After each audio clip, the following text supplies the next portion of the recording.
आपण बघतोय आजकाल की मिसकॅरेज वाढत चालली आहे, म्हणजे प्रेग्नेंट राहतायत स्त्रिया पण ते कंटिन्यू होत नाहीये. याचे कारण काय वाटतात तुम्हाला? बीच चांगल्या प्रतीचं नाहीये, त्यामुळे त्याचं फलन झाल्यानंतर बनणारा गर्भ पण तेवढा चांगल्या प्रतीचं बनत नाही. तर आई बाबा गोरे पण बाळ आपल्याला सावळं बघायला मिळते, किंवा आई बाबा एकदम काळे पण बाळ गोर आहे, असे एक्झाम्पल बघायला मिळतात. मग त्याचा खूप स्टडी केल्यानंतर असं लक्षात आलं की जेनेटिक व्यतिरिक्त असे काही फॅक्टर आहे की ते डिसाईड करतात की कुठला जीन्स एक्सप्रेस व्हायला पाहिजे. नॉर्मल डिलिव्हरी ही झालीच पाहिजे का, असं काही कंपल्शन आहे का? आयुर्वेदाप्रमाणे तुम्ही याच्याकडे कसं बघता? अशा मोजक्या कंडिशन आहेत, मेडिकल कंडिशन, की ज्याच्यामध्ये आपण नॉर्मल नाही करू शकते, सिजर करायला पाहिजे. आता असं वाटतं ना की माझा मुलगा सचिन तेंडुलकर बनला पाहिजे, माझी मुलगी लता मंगेशकर बनली पाहिजे, त्या 9 महिन्यांच्या पिरियडमध्ये आम्हाला जसा व्यक्ती पाहिजे मी तसा बनवू शकतो का? सायन्स काय सांगतं, त्या बाळाचा 80% मेंदूचा वाढ आणि विकास हा गर्भाशयात आहे. पण हेच कपल बाळ पाहिजे त्या बाळासाठीच त्यांच्याकडे नियोजन नाही, त्याचं प्लॅनिंग काही नाहीये. 9 महिन्यांच्या पिरियडमध्ये गर्भसंस्कार आयुर्वेदचे असं सांगतं का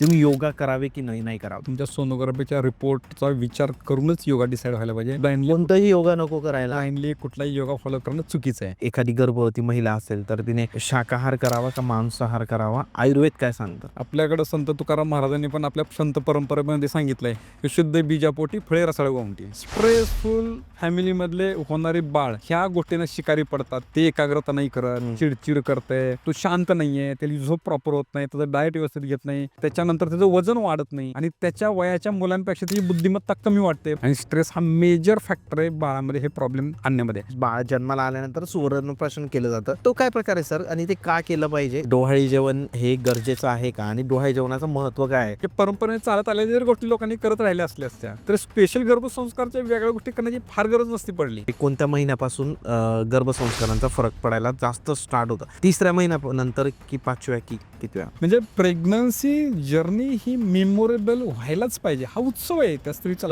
देवाने दिलेलं देणगी आहे. आता अलीकडे हार्डली तुमच्या लाईफमध्ये 2 वेळाच येणार आहे. पहिल्यासारखं असं तर नाही, 7-8 आधी 2 वेळाच येणार आहे. माझ्या ते 2 तुमच्या लाईफमध्ये सगळ्यात गोल्डन स्पॅन आणि मेमोरेबल दिवस उत्सव सेलिब्रेट करू शकतो. त्यासाठी गर्भसंस्कार त्याला जोड असणं आवश्यक.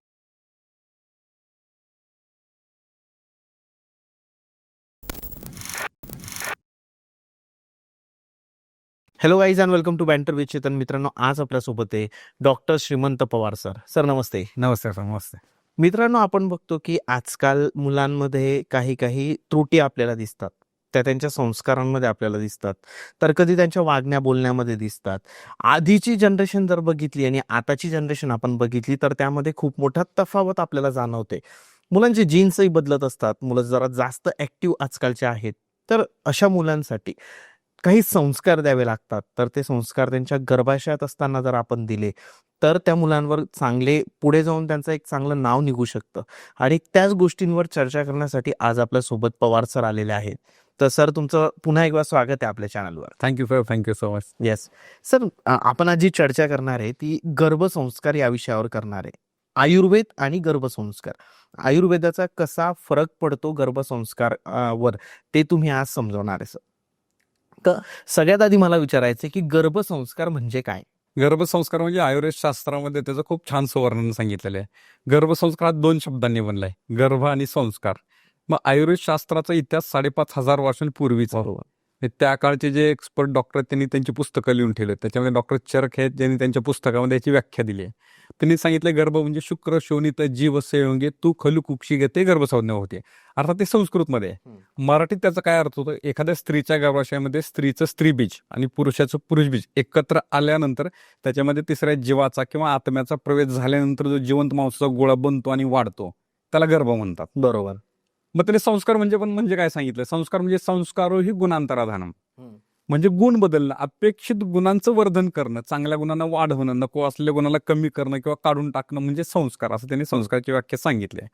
जसं की आपल्या घरात आपण रोज दूध आणतो, दूध आणल्यानंतर त्याला उकळलं तरच साई बाजूला आणि दूध बाजूला होतं. बरोबर आहे सर. ते साई बाजूला करण्यासाठी उकळण्याची प्रोसिजर आपल्याला जाणीवपूर्वक करावी लागते. वेगळे केलेल्या साईमध्ये आपण विरजन टाकल्यानंतरच दही बनतं. कदाचित नासलेलं दूध आणि दही दिसायला सारखं दिसेल, पण नासणारं दूध कोणी विकताना आपल्याला बघायला मिळत नाही, आपण पण विकत नाही आणत का, तर गुणांमध्ये फरक आहे.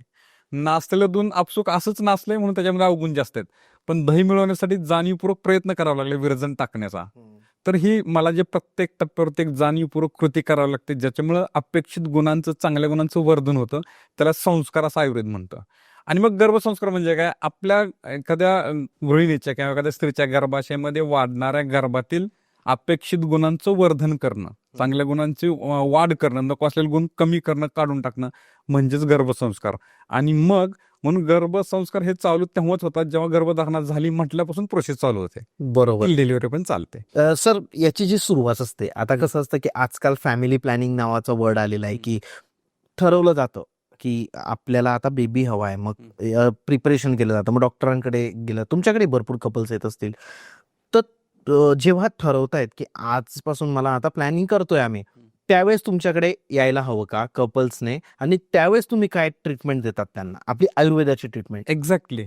जेव्हा एखाद्या नवविवाहित दाम्पत्याला असं वाटतं किंवा कोणाला वाटतं की आता आपल्याला बाळ पाहिजे हा विचार आल्यापासून ह्याची प्रोसिजर चालू होते आयुर्वेदशास्त्रात सांगितल्याप्रमाणे. ओके. मग आता बाळ पाहिजे हा विचार आल्यापासून बाळ मिळवण्याच्या प्रोसेससाठी मिनिमम 3 महिन्याचा कालावधी आयुर्वेदशास्त्रात सांगितला की ज्याच्यामध्ये आपण बीज संस्कार करतो. म्हणजे गर्भधारणा होईपर्यंतचा जो कालावधी बाळ पाहिजे म्हणल्यापासून या 3 महिन्याच्या कालावधी आपण खूप वेगवेगळ्या गोष्टी आयुर्वेदशास्त्रात सांगितल्याप्रमाणे करणं अपेक्षित आहे. मग ह्याच्यात अपेक्षित काय आहे, आपल्याकडे संत तुकाराम महाराजांनी पण आपल्या संत परंपरेमध्ये सांगितलंय की शुद्ध बीजापोटी फळे रसाळ गोमटी. मग हेच आयुर्वेदशास्त्र सांगतं की उच्च प्रतीचं जर आपल्याकडे बी बियाणं असेल तर आपण सर्वोच्च प्रतीचं उत्पादन मिळू शकतो. हा नियम आपल्या शरीराला लागू आहे. बरोबर. मग चांगल्या प्रतीचं स्त्रीबीज आणि पुरुषबीज बनवण्याचा जो प्रोग्राम आहे ते बाळ पाहिजे हा विचार आल्यापासून चालू व्हायला पाहिजे. आणि मग हा 3 महिन्याचा प्रोग्राम केल्यानंतर चांगल्या प्रतीचं स्त्रीबीज पुरुषबीज मिळाल्यानंतर मग ते बाळ मिळवण्यासाठी एक चान्स घेणं आहे किंवा ते शारीरिक संबंध ठेवणं आहे किंवा गर्भाधान विधी आयुर्वेदशास्त्रात सांगितलेला तो विधी आहे तो करून मग तिथून पुढे गर्भधारणा होणार आणि ती गोष्टी चालू होणार. त्यामुळे प्लॅनिंगमध्ये असणाऱ्या कपलसाठी खूप इम्पॉर्टंट आहे की जर मला बाळ पाहिजे हा विचार आलाय तर त्याच्यासोबत हे गर्भपूर्व संस्कारामध्ये येणारे सगळे विषय आहेत. मग ते काय काय सर, म्हणजे ते बीज कसं निर्माण केलं जातं एखाद्या स्त्रीमध्ये किंवा पुरुषामध्ये, तुम्ही ते कसं करता? येस. आता एक्झॅक्टली आयुर्वेदशास्त्रामध्ये जे प्रोग्राममध्ये काय सांगितलं की हे चांगल्या प्रतीचं बीज बनवण्यासाठी आपल्याकडे शरीर शुद्धी सांगितली, जे पंचकर्म म्हणजे 2 पद्धतीच्या चिकित्सा आयुर्वेदशास्त्रात सांगितल्यात. एक संशमन चिकित्सा, एक संशोधन चिकित्सा. म्हणजे काय, पंचकर्माच्या माध्यमातून शरीर शुद्धी करणं हा एक पार्ट आहे, दुसरा पार्ट औषधी दिल्यानंतर त्याच्यातून ते साध्य करणं, असे 2 पद्धतीचे उपचार सांगितले. हे करून आपण शरीर शुद्धी करतो, कर्मशुद्धी, मनशुद्धी, बीजशुद्धी हे वेगवेगळ्या आयुर्वेदशास्त्रातल्या प्रोग्राम मधून आपण साध्य करतो आणि अल्टिमेट त्याच्यातून बीज संस्कार आपण करतो आणि त्याच्यामुळे चांगल्या प्रतीचं आपल्याला स्त्रीबीज आणि पुरुषबीज मिळवता येतं. बरोबर आहे. आणि हे मग आपल्या बाळाच्या भवितव्याचं बेसिक फाउंडेशन आहे. सुरुवात आहे. हा, डेफिनेटली. कारण जगाच्या बरोबर कुठलाही शेतकरी ना घरात ज्वारी गहू शिल्लक आपण शेतात जाऊन नाही पेरणी करत. पेरणी करताना उच्च प्रतीच्या बी बियाण्यांची निवड करूनच ते करतो आणि ते आपल्या शरीराला पण एक्झॅक्टली लागू आहे. करेक्ट. येस सर, म्हणजे आपण तर या पूर्ण प्रोसेसकडे आपल्या येणारच आहे की मुलावर चांगले संस्कार कसे करायचे, बट एक इन जनरल प्रश्न मी तुम्हाला विचारतो की स्त्रियांवर किंवा सुनांवर, आपण गावाकडे जास्त आहे, असं एक प्रेशर केलं जातं की डिलिव्हरी ही जी आहे ती नॉर्मलच झाली पाहिजे, कारण आमच्या काळामध्ये नॉर्मल डिलिव्हरी झाली होती, त्यामुळे तू रोज वॉकिंग केलंच पाहिजे किंवा आम्ही जे कामं केले ते केले पाहिजे तर तुझी ती डिलिव्हरी नॉर्मल होईल. सर, नॉर्मल डिलिव्हरी ही झालीच पाहिजे का? असं काही कंपल्शन आहे का आयुर्वेदाप्रमाणे? तुम्ही याच्याकडे कसं बघता? नक्कीच. मुळात डिलिव्हरी ही नॉर्मल असंच इक्वेशन आहे. नॉर्मल आहे ते, नॉर्मल नाही झाली तर ते ॲबनॉर्मल आहे. मग त्याच्यामध्ये सिझर वगैरे बाकीचे प्रकार येतात, म्हणजे अपुऱ्या दिवसांची प्रसूती होणं हे नॉर्मलमध्ये येत नाही. डिलिव्हरी नॉर्मल व्हायला पाहिजे का? तर नॉर्मलच व्हायला पाहिजे. निसर्गाच्या नियमाने जे ठरवून दिलं त्या पद्धतीने सगळ्या प्रोसेस व्हायला पाहिजेत. मग ते होण्यासाठी जे आवश्यक गोष्टी आहेत दिवसेंदिवस त्या बदलत गेल्या. म्हणजे आता जे तुम्ही म्हणताय की एखादी सासू आहे किंवा एखादी आई आहे, त्यांची अपेक्षा आहे की आता डिलिव्हरी नॉर्मल व्हायला पाहिजे, कारण त्यांच्या काळात ते नॉर्मल होत होत्या. आता अलीकडे त्याचं प्रमाण खूप कमी झालंय. उलट कॉन्ट्रास्ट आपल्याला असं चित्र बघायला मिळतं की 50-60 वर्षापूर्वी, 100 वर्षापूर्वी कुठलं हॉस्पिटल नव्हते, एक्सपर्ट डॉक्टर नव्हते, टेक्नॉलॉजी नव्हते, सोनोग्राफी नाही, स्कॅन एमआरआय असलं काही नव्हतं, पण नॉर्मलच डिलिव्हरी मॅक्झिमम व्हायच्या. आता एक्सपर्ट डॉक्टर आहेत, मोठे मोठे हॉस्पिटल्स आहेत, टेक्नॉलॉजी एवढे विकसित झाले. आता उलट 100% नॉर्मल व्हायला पाहिजे ते उलट झालंय. म्हणजे नॉर्मल झालं म्हणजे अरे नॉर्मल झाली का, आश्चर्य वाटणे इतपत ते झालं. याच्यामध्ये फरक काय आहे की अगोदर जे 50-60 वर्षांपूर्वीच्या ज्या गृहिणी होत्या किंवा लेडीज होत्या ते खूप काम करायच्या. याचा अर्थ आत्ता करत नाहीत अशातला भाग नाही. त्यांच्यापेक्षा आत्ताच्या स्त्रिया खूप जास्त काम करतात, पण कामांमधला फरक आहे. जुनी लोकांचं काम कसं होतं, त्यांचं शारीरिक मेहनत जास्त होते, त्यांना बौद्धिक मानसिक ताणतणाव कम्पेअर आजच्यापेक्षा खूप कमी होता. आजची स्त्री खूप जास्त काम करते, पण तिचं काम हे बौद्धिक आहे, तिचं काम मानसिक आहे. या ऑफिसमधून बसून सगळं काम करते, तिची शारीरिक हालचाल खूप कमी आहे. आणि नॉर्मल डिलिव्हरीसाठी लागणाऱ्या गोष्टींमध्ये हा एक महत्वाचा आस्पेक्ट आहे की नॉर्मल डिलिव्हरी न होण्याचे काही रिझन्स आहेत. त्याच्यामध्ये शरीराची मांडणी कशी आहे, गर्भाशयाच्या अवतीभोवतीचे स्नायू किती, त्याचं स्ट्रेंथनिंग किती ताकद आहे, ते नॉर्मल डिलिव्हरीसाठी पुश करण्यात एवढी क्षमता आहे का नाही, ह्याच्या खूप साऱ्या गोष्टी त्याच्यामध्ये आहेत की त्या म्हणजे काय म्हणतात त्या कमी असल्यामुळं ते नॉर्मल डिलिव्हरी होण्यामध्ये अडचण क्रिएट होते. बरोबर आहे. पहिला तुमचा प्रश्न अपेक्षात का अपेक्षा प्रत्येकाच्या. आता मी विचारलं की आम्ही विचारतो जनरली तुम्हाला नॉर्मल डिलिव्हरी करायला आवडेल का सिझर. आम्हाला असं कोणच नाही म्हणत की डॉक्टर साहेब नॉर्मल व्हायला लागलेली थांबवा, माझं सिझर करा, असं कोण नाही म्हणणार. जेव्हा ऍज अ डॉक्टर त्या नातेवाईकांना सांगतात की नाही आता थोडं कंडिशन अशी आहे आपल्याला ते सिझर करावं लागेल, त्यावेळेस नातेवाईक म्हणतात ठीक आहे, बाळाच्या आणि बाळाच्या आईच्या दृष्टिकोनातून तुम्ही योग्य निर्णय घ्या, तरी पण बघा की डॉक्टर जरा प्रयत्न करा नॉर्मल होते असे आहे, हे त्यांची रिक्वेस्ट असते. राईट, हे ते त्यांच्या जागी योग्य आहेत. पण मग दुसऱ्या बाजूला असं पण म्हटलं होतं की हल्ली सिझरचं प्रमाण डॉक्टर गेले की सिझरच करतात. कदाचित प्रत्येक सेक्टरमध्ये 2-4% लोक असतात, इथं पण असतील नॅशनल बघणे खरं. पण त्याचा अर्थ असा नाही की गेलं की प्रत्येकाचे सिझरच होतं. ते सिझर होण्याचे काही ऍस्पेक्ट आहेत. मॉडर्न सायन्सनुसार नॉर्मल न होण्याचे काही कंडिशन आहेत की जसं की डिलिव्हरीच्या वेळेस बाळाची नाळ बाळाच्या गळ्याभोवती गुंडाळली गेली, तर त्या केसमध्ये बाळाला ते थोडंसं गळफास लागल्यासारखं होऊ शकतं नॉर्मल प्रोसेसमध्ये करत असताना. बरोबर आहे. म्हणून ते तसं न करता सिझर केलंस. नंबर 2 आहे की समजा बाळाने पोटामध्ये शी केली तर ते नाकात तोंडात फुफ्सात जाऊन त्याचं खराब होऊन त्याला खूप कॉम्प्लिकेशन होऊन ते त्याच्या आयुष्याला धोका होऊ शकतो, म्हणून त्याच्यामध्ये रिस्क घेतले जात नाहीत, त्याचं सिझर करावं लागतं. नंबर 3, बाळाचं डोकं किंवा बाळ एवढं गुटगुटीत आहे, छान आहे की जे गर्भाशयाच्या प्रवासातून बाहेर येणार आहे त्या प्रवासापेक्षा मोठे. बरोबर, आता त्याची ते बसू नाही शकत, त्या केसमध्ये सिझर करावं लागतं. किंवा अंगावरून पाणी चाललंय आणि कळाच येत नाहीयेत किंवा येत आहेत ते प्रॉपर येत नाहीत, व्यवस्थित येत नाहीत, ते सायक्लिक मध्ये येत नाहीत, तर त्या केसमध्ये ते पाणी, बाळ पाण्यात जिवंत आहे आपल्या गर्भाशयामध्ये, पाणी निघून गेलं की बाळ बाहेर जायला पाहिजे श्वास घेण्यासाठी, ते नाही झालं आणि नॉर्मल म्हणजे बाहेर येऊ शकत नाही तर मग सिझर करून बाहेर काढावं लागतं. अशा मोजक्या कंडिशन आहेत, मेडिकल कंडिशन, की ज्याच्यामध्ये आपण नॉर्मल नाही करू शकतो, सिझर करायला पाहिजे. पण याच्या व्यतिरिक्त अशा कितीतरी कंडिशन आहेत की त्या नॉर्मल व्हायला पाहिजेत पण होत नाहीत. अशा पण कंडिशन आहेत. उदाहरणार्थ एखादी लेडीज जर हॉस्पिटलला डिलिव्हरीसाठी ऍडमिट झाल्यापासून त्याच्या डोक्यामध्ये एक प्रेशर चालू झालं लगेच. आता ह्याचा पण सिनेरिओ खूप छान त्यांच्या डोक्यात कसा बनलाय, कुठेतरी मूवीत बघितलंय, सिरियल मध्ये बघितलं. आता चित्र कसं बघायला मिळतं त्यांना, कुठेतरी एखादी गर्भवती माता असते, तिला काहीतरी त्रास होतो, धावत पडत तिकडून हिरो येतात, ते नातेवाईक येतात, ऍम्ब्युलन्समध्ये घालतात, धावत पडत हॉस्पिटलमध्ये रशमध्ये घेऊन जातात. मग ते डॉक्टर बघतात, बाहेर लाल दिवा लागत असतो, आवाज म्युझिक देतात, आणि जरा डॉक्टर आपण बाहेर येतात, सांगतात की बाळ वाचलं नाही तर आई वाचेल किंवा रिस्क आहे किंवा असं होईल तसं होईल. मग ह्याचं चित्र त्यांच्या डोक्यात ते फिट बसलंय. अर्थात ते मूवी आहे, ते बनवलं जातं, ऍक्च्युअली प्रॅक्टिकली तसं नाही कुठं ते चित्र आपल्याला नाही बघायला, एवढं सिरियस नाही ते. म्हणजे लाखात क्वचित एखादी केस होत असेल, ते पण आता हल्ली एवढं विकसित झाले मॉडर्न सायन्स की त्याची शक्यता नसल्यासारखी आहे, पण तिच्या डोक्यात ती आहे. दुसऱ्या बाजूला काय आहे, आजूबाजूचे जे नातेवाईक आहेत ते चांगल्या गोष्टी कमी आणि त्रास झालेल्या गोष्टी जास्त शेअर करतात. बरं बाई काय सांगायचंय, मला एवढा त्रास झाला, मी एवढे रडले, मला खालचवरचं काही कळत नव्हतं, मी बेशुद्धच पडले, बाळच हातात बघायला मिळालं वगैरे, अशा ज्या स्टोरी असतात, इमॅजिनेशन त्याच्या डोक्यामध्ये, आणि मग ते ऍडमिट व्हायला गेली. बरोबर आहे. ऍडमिट झाल्यानंतर जेव्हा ती लेबर रूम पर्यंत जाते तेव्हा त्याच्या डोक्यात भीती आहे, बीपी वाढून जातो. आणि खूप गोष्टी, फक्त बीपी नाही वाढत, बीपी तर हा वाढतोच, पण पॉइंट काय आहे की त्या भीतीमुळे काय होतं, आपल्या बॉडीमध्ये एक HP हायपोथॅलेमस पिट्युटरी ऍक्सिस काम करतात. म्हणजे हायपोथॅलेमस मेंदूचा एक भाग आहे, बरोबर, पिट्युटरी ग्लॅंडला ऑर्डर देतं की बॉडीमधलं सगळं कंट्रोल करण्यासाठी हार्मोन रिलीज करण्याचं काम. आपलं बॉडी सगळं हार्मोन्सवरती काम करते. आता भीती वाटली तिला की तो ऍक्सिस कामाला लागतो, पिट्युटरी ग्लॅंडला वाटतं की अरे ऑर्डर आली तर काहीतरी गडबड चालेल, मग त्याचं काम बदलायला लागतं. मग त्याच्यामध्ये कॉर्टिसोल सिक्रेट होतं, मग ते स्ट्रेस हार्मोन सिक्रेट व्हायला लागतात. त्याचा परिणाम असा होतो की जे नॉर्मल कळा यायला पाहिजेत ते येण्यासाठी जे हार्मोन्स आहेत ना, ते प्रॉपर सिक्रेट होत नाहीत. आता बॉडीला वेगळी ऑर्डर मिळाली, तुम्ही अडचणीत आहे म्हणून थोडक्यात. आणि मग नॉर्मल डिलिव्हरी होण्यामध्ये हार्मोनचा खूप मेजर रोल आहे, आणि मग तो इम्बॅलन्स झाला की मग त्याला कळाच येत नाहीत, कळा नाही आला तर नॉर्मल होण्याची शक्यता खूप कमी व्हायला लागते. नंबर 1 भीती वाढल्यामुळे हार्मोनल इम्बॅलन्स.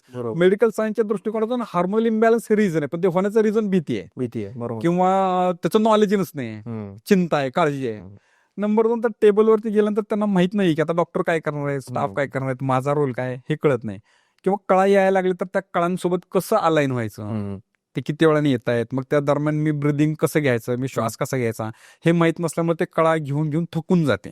एक पर्टिक्युलर स्टेज नंतर थकून थकून ती शुद्ध हरपायला लागते. मग त्या हायपोग्लायसियामध्ये जातात. मग त्या केसमध्ये नॉर्मल होत नाही. हे सगळं चांगलं असलं तर नातेवाईक कान लावून असतात. थोडा आरडाओरडाचा आवाज ऐकला की ते म्हणतात जाऊ दे, बाळाला त्रास नको, बाळाच्या आईला त्रास नको, तुम्ही सिझर करा. आणि सगळ्यात इम्पॉर्टंट, हे सगळं जरी चांगलं असलं आणि मग ते लेबरमध्ये टेबलवरती त्या काळा घेण्याचा प्रयत्न करतायत, पण त्या बाळाला पुश करण्यासाठी त्या गर्भवती मातेच्या त्या गर्भाशयाच्या अवतीभोवतीच्या स्नायूमध्ये तेवढी ताकद नाही की ते व्यवस्थित त्याला पुश करू शकेल. आणि तिला ते पुशच नाही करतायत तर नॉर्मल होण्याची शक्यता खूप कमी होते. कारण बाळ गुदमरायला लागली की सिझरच करावं लागतं. बरोबर. आणि मग या केसमध्ये ह्या ज्या कंडिशन मी नंतर ते सांगितल्या सगळ्या आपल्याला अवॉइड करता येतात. आणि या गर्भसंस्कारामध्ये ह्या सगळ्या गोष्टी एक्सप्लेन केल्या आहेत आणि आयुर्वेदामध्ये जर डिटेल वर्णन सापडतं त्या जर फॉलो केल्या तर मुळात डिलिव्हरी ही नॉर्मलच आहे, नॉर्मलच व्हायला पाहिजे. जी नॉर्मल होत नाही ती ॲबनॉर्मल. पण आता प्रॉब्लेम असा की ॲबनॉर्मलला नॉर्मल समजण्यात येणं इतपत सिनेरिओ बदल झालंय जरा. तर अशा पद्धतीनं आपण ह्या सगळ्या कंडिशनवरती काम करून नॉर्मलमध्ये कन्वर्ट करू शकतो आणि त्यांची अपेक्षा ते रास्तच आहे. गर्भसंस्कारमुळे तुम्हाला जर समजा आता असं वाटतं ना की माझा मुलगा सचिन तेंडुलकर बनला पाहिजे, माझी मुलगी लता मंगेशकर बनली पाहिजे, राष्ट्रपती प्रतिभाताई पाटील बनली पाहिजे, प्रत्येकाचं एक स्वप्न असतं की आमचा मुलगा असा बनला पाहिजे. गर्भसंस्कार केल्यानंतर आपल्याला पाहिजे तसा मुलगा किंवा मुलगी आपण बनवू शकतो का सर? त्या 9 महिन्यांच्या पिरियडमध्ये आम्हाला जसा व्यक्ती पाहिजे मी तसा बनवू शकतो का? बनवू शकतो. आणि गर्भसंस्कारमध्ये याचं रिझन पण सांगतो. फक्त गर्भसंस्कारमध्येच नाही, रुटीन लाईफमध्ये जर आपण बघितलं, एखादं नवविवाहित दाम्पत्य आहे, त्यांचं अगोदर एंगेजमेंट झाली, त्यांचं लग्न झालं, लग्न होऊन मग ते सासरे आली मुलगी. आता ह्या प्रत्येक इव्हेंटमध्ये नंतर आता बाळाचं प्लॅनिंग करतायत किंवा आता प्रेग्नन्सी राहिली किंवा त्याच्यानंतर प्रेग्नन्सीची जर्नी आहे, डिलिव्हरीची प्रोसेस आहे, या प्रत्येक टप्प्यावरती त्यांनी प्लॅनिंग केलंय. म्हणजे असं नाही झालं की आता लग्न ठरलं आणि डायरेक्ट कार्यालयात फिरणं झालं. प्रत्येक गोष्टीचं मायक्रो प्लॅनिंग, त्याच्यासाठी घरातले खूप लोक वेगवेगळ्या पद्धतीचे रोल पार पडतायत. बरोबर आहे. म्हणजे एक इव्हेंट सक्सेस करण्यासाठी त्याचं खूप मायक्रो प्लॅनिंग आहे, त्याच्यावरची एक्झिक्युशन आहे आणि मग ते प्रॅक्टिकली प्रत्यक्षात उतरणं आणि तो व्यवस्थित कार्यक्रम होतो. एवढंच नाही, तीच गृहिणी घरी आल्यानंतर किचन कसं डिझाईन करायचं ते ठरवते, कुठं काय कसं ठेवायचं, हॉलमध्ये कसं पाहिजे, किंवा तेच नवरा बायको जर कुठं फंक्शनला चालले आहेत, कुठे फिरायला चालले तर त्याचं पण त्यांनी प्लॅनिंग करतायत की मॅचिंगचा ड्रेस व्हायला पाहिजे. बरोबर. आणि मग तिथं काय करायचं प्लॅन करून व्यवस्थित मायक्रो प्लॅन करून त्याचं डिझायनिंग करून जातात. तेच कपल जर त्यांना घर बांधायचं तर त्याचं पण खूप छान प्लॅनिंग करतात की घर कुठं घ्यायचं, कसं करायचं, मग आर्किटेक्चरकडे जाणार, इंजिनियरकडे जाणार, खूप वेगळे डिझाईन बघणार, चौकशी करणार, इन्फॉर्मेशन घेणार, त्याच्यावर काम करणार, मग ते स्वप्नवत घर प्रत्यक्षात उतरवण्यासाठी मेहनत करून ते मिळवतात. बरोबर. म्हणजे तीच एखादी गृहिणी आज जर मार्केटला गेली तर भाजी आणायला जाताना पण त्याचं खूप छोट्या छोट्या गोष्टीचं नियोजन आहे, त्याचं प्लॅनिंग आहे, डिझायनिंग आहे. पण हेच कपल बाळ पाहिजे त्या बाळासाठीच त्यांच्याकडे नियोजन नाही, त्याचं प्लॅनिंग काही नाहीये. ठीक आहे, आता लग्न झालं, प्रेग्नन्सी राहणार, बाळ होणार, याच्या पलीकडे त्यांच्याकडे काही प्लॅनिंग नाहीये. पण ते प्लॅनिंग जर प्रत्येक ठिकाणी केल्यानंतर आपण रिझल्टमध्ये कन्वर्ट करू शकतो, आपल्या डोक्यात आहे तसं आपल्या बाळाच्या बाबतीत मिळवता येतं. आणि ह्याच्यामध्ये आयुर्वेदशास्त्रामध्ये पण सांगितलंय आणि ह्याला मॉडर्न सायन्सने पण इपिजेनेटिक जेनेटिकमध्ये सांगितलं हे पॉसिबल आहे. ओके. की जसं पाहिजे तसं आपल्याला बाळ मिळवता येतं. विषय हा की ते बाळ कसं मिळवायचं, ह्याच्या ज्या कक्षा आहेत त्या विस्तारित व्हायला पाहिजे, ते पेपरवरती यायला पाहिजे आणि त्याच्यावरती काम पण व्हायला पाहिजे. एक्झिक्युशन महत्वाचे आहे, नाहीतर हसीन मुंगेर की स्वप्ने विचार करून काहीच होणार नाही, ऍक्शन पण महत्वाचं, ऍक्शन इम्प्लिमेंटेशन व्हायलाच पाहिजे. तर मग डेफिनेटली आपल्याला पाहिजे तसं बाळ मिळवतो आणि पाहिजे तसं बाळ मिळवण्याच्या प्रोसेस मधली हे फाउंडेशन आहे, सुरुवात आहे. बरोबर बरोबर. कारण आपण तुम्ही जसं विचारलं की गर्भसंस्कार म्हणजे काय, त्या संस्काराची व्याख्या म्हणून तर ती महत्वाची आहे की संस्कार हे मला प्रत्येक टप्प्यावरती करावी लागणारी जाणीवपूर्वक कृती आपोआप नाही होणार, पण ते प्रत्येक टप्प्यावरती आणि त्याचं बेसिक फाउंडेशन हे इथून आहे. गर्भसंस्कार इथून त्याचं बिल्डअप चालू होतं आणि त्यामुळे आपण पाहिजे तसं बाळ या प्रोसेसमधून डेफिनेटली मिळू शकतो. त्याच्यात मग काय काय करावं लागतं? समजा एखाद्या व्यक्तीला जर खूप हुशार मुलगा पाहिजे अभ्यासामध्ये, तर म्हणजे इन केस आपण असं समजू की सायंटिस्ट बनवायचं आहे, तर त्या 9 महिन्याच्या पिरियडमध्ये तुम्ही ऍज अ डॉक्टर आणि ती स्त्री जिच्या पोटात ते आहे आणि तो व्यक्ती की ज्याचं ते बाळ आहे, हे कसं वर्कआउट होतं आणि काय काय मग ते आपण म्हणतो त्याला की काय काय साधना आहेत त्या किंवा काय काय संस्कार आहेत ते त्या पिरियडमध्ये तुम्ही देतात सर? त्या पिरियडमध्ये बाळाला हुशार बनवायचं, जसं की तुम्हाला सायंटिस्ट बनवायचं म्हणताय, तर कारण याच्या पाठीमागे सायन्स काय सांगतात आपण ते पण बघूयात. की सायन्स काय सांगतं की त्या गर्भाशयाचा, त्या बाळाचा 80% मेंदूचा वाढ आणि विकास हा गर्भाशयात आहे. आणि राहिलेलं 20% बाळ जन्माला आल्यानंतर ते 6 वर्ष पण पूर्ण होतं.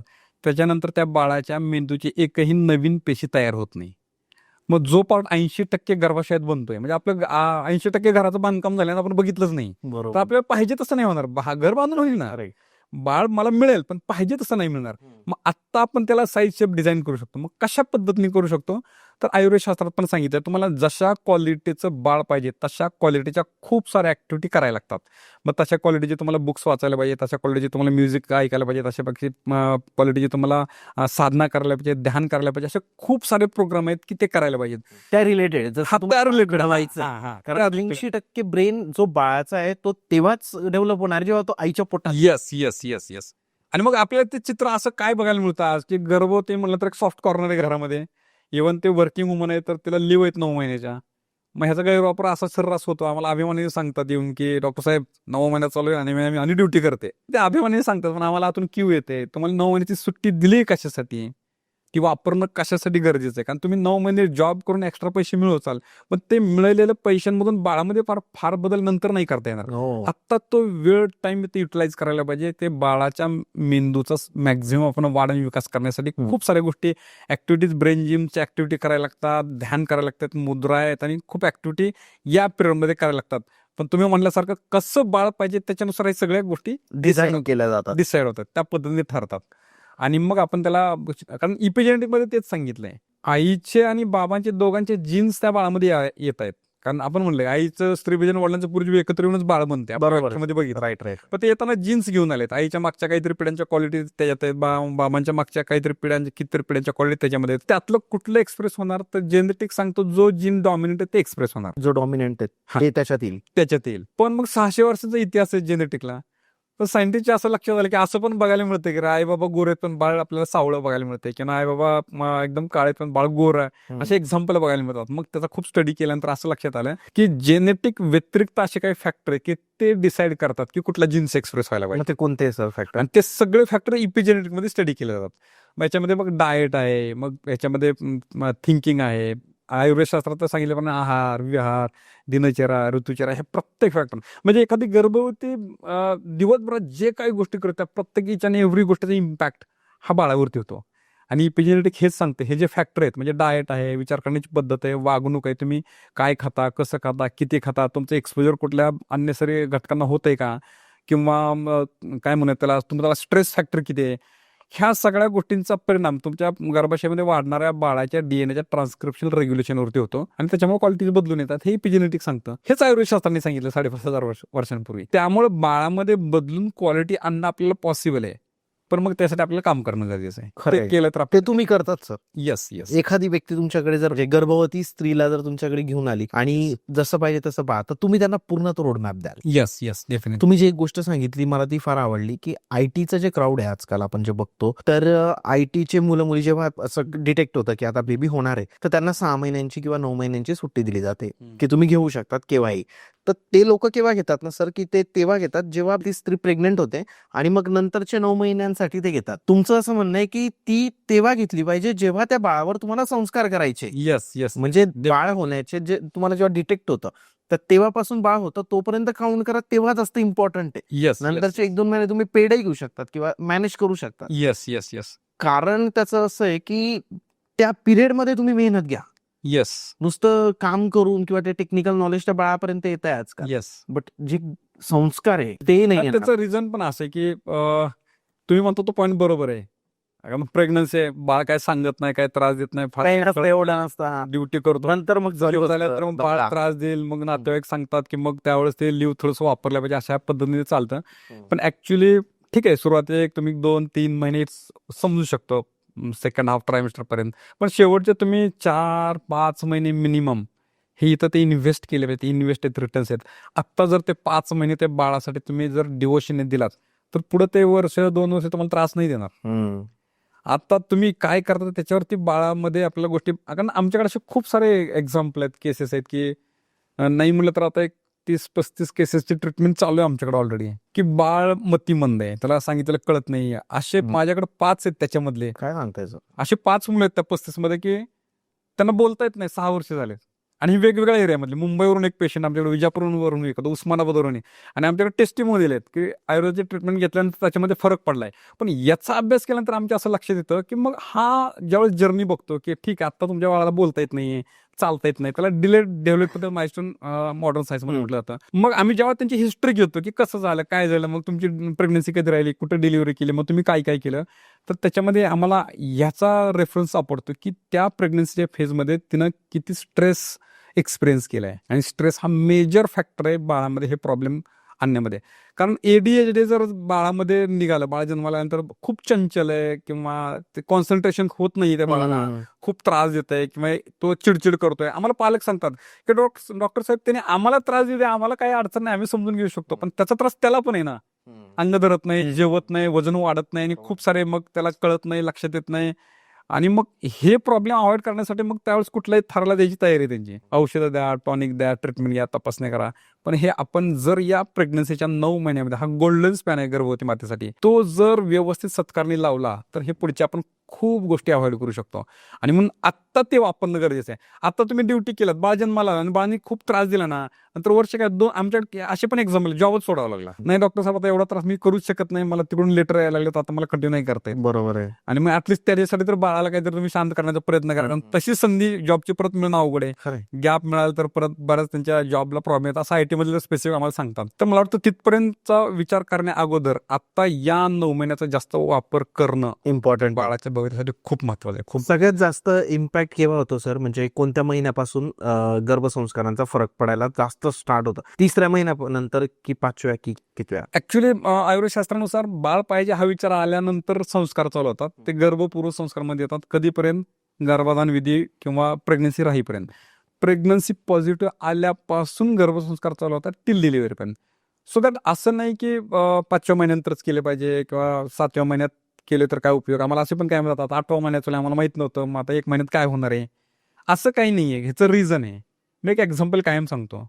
समजा आज सोमवार आहे आणि तुम्ही तुमच्या कामात बिझी आहेत आणि अचानक तुमच्याकडे गेस्ट आले आणि खूप जवळचे आहेत, तर त्यांना तुम्हाला पाहुणचार करायचा आहे, आता मटेरियल नाहीये, तर तुम्ही असं म्हणत नाही तुम्ही उद्या या की, आम्हाला माहित नव्हतं तुम्ही अचानक आलात. अचानक आले तर तुम्ही त्याला प्रायोरिटी देता, काम थोडं बाजूला घेता, आलेत गेस्ट, त्यांचा पाहुणचार करणार, जेवढं काय वगैरे असेल करताय आणि मग ते आपण हँडल करतो.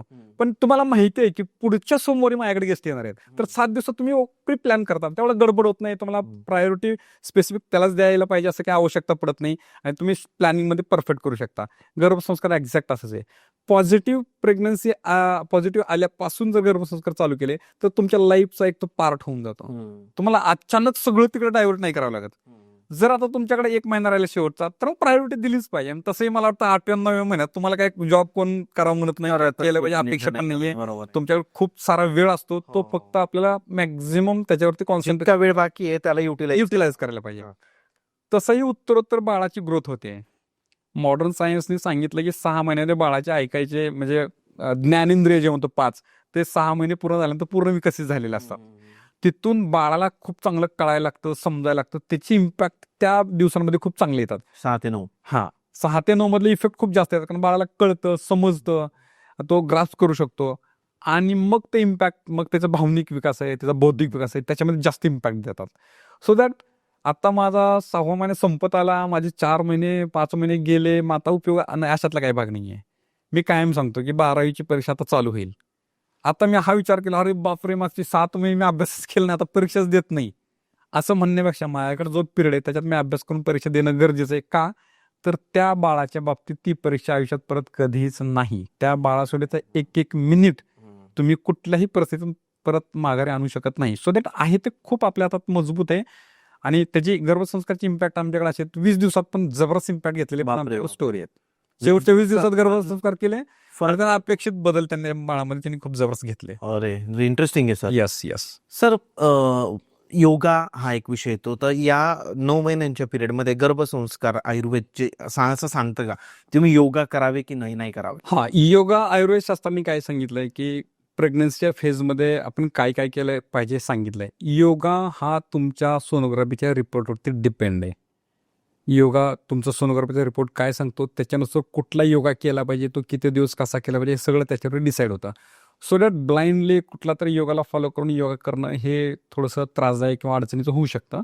आणि योगा केला पाहिजे का तर 100% केला पाहिजे. योगा करण्याचे वेगवेगळे ॲस्पेक्ट आहेत.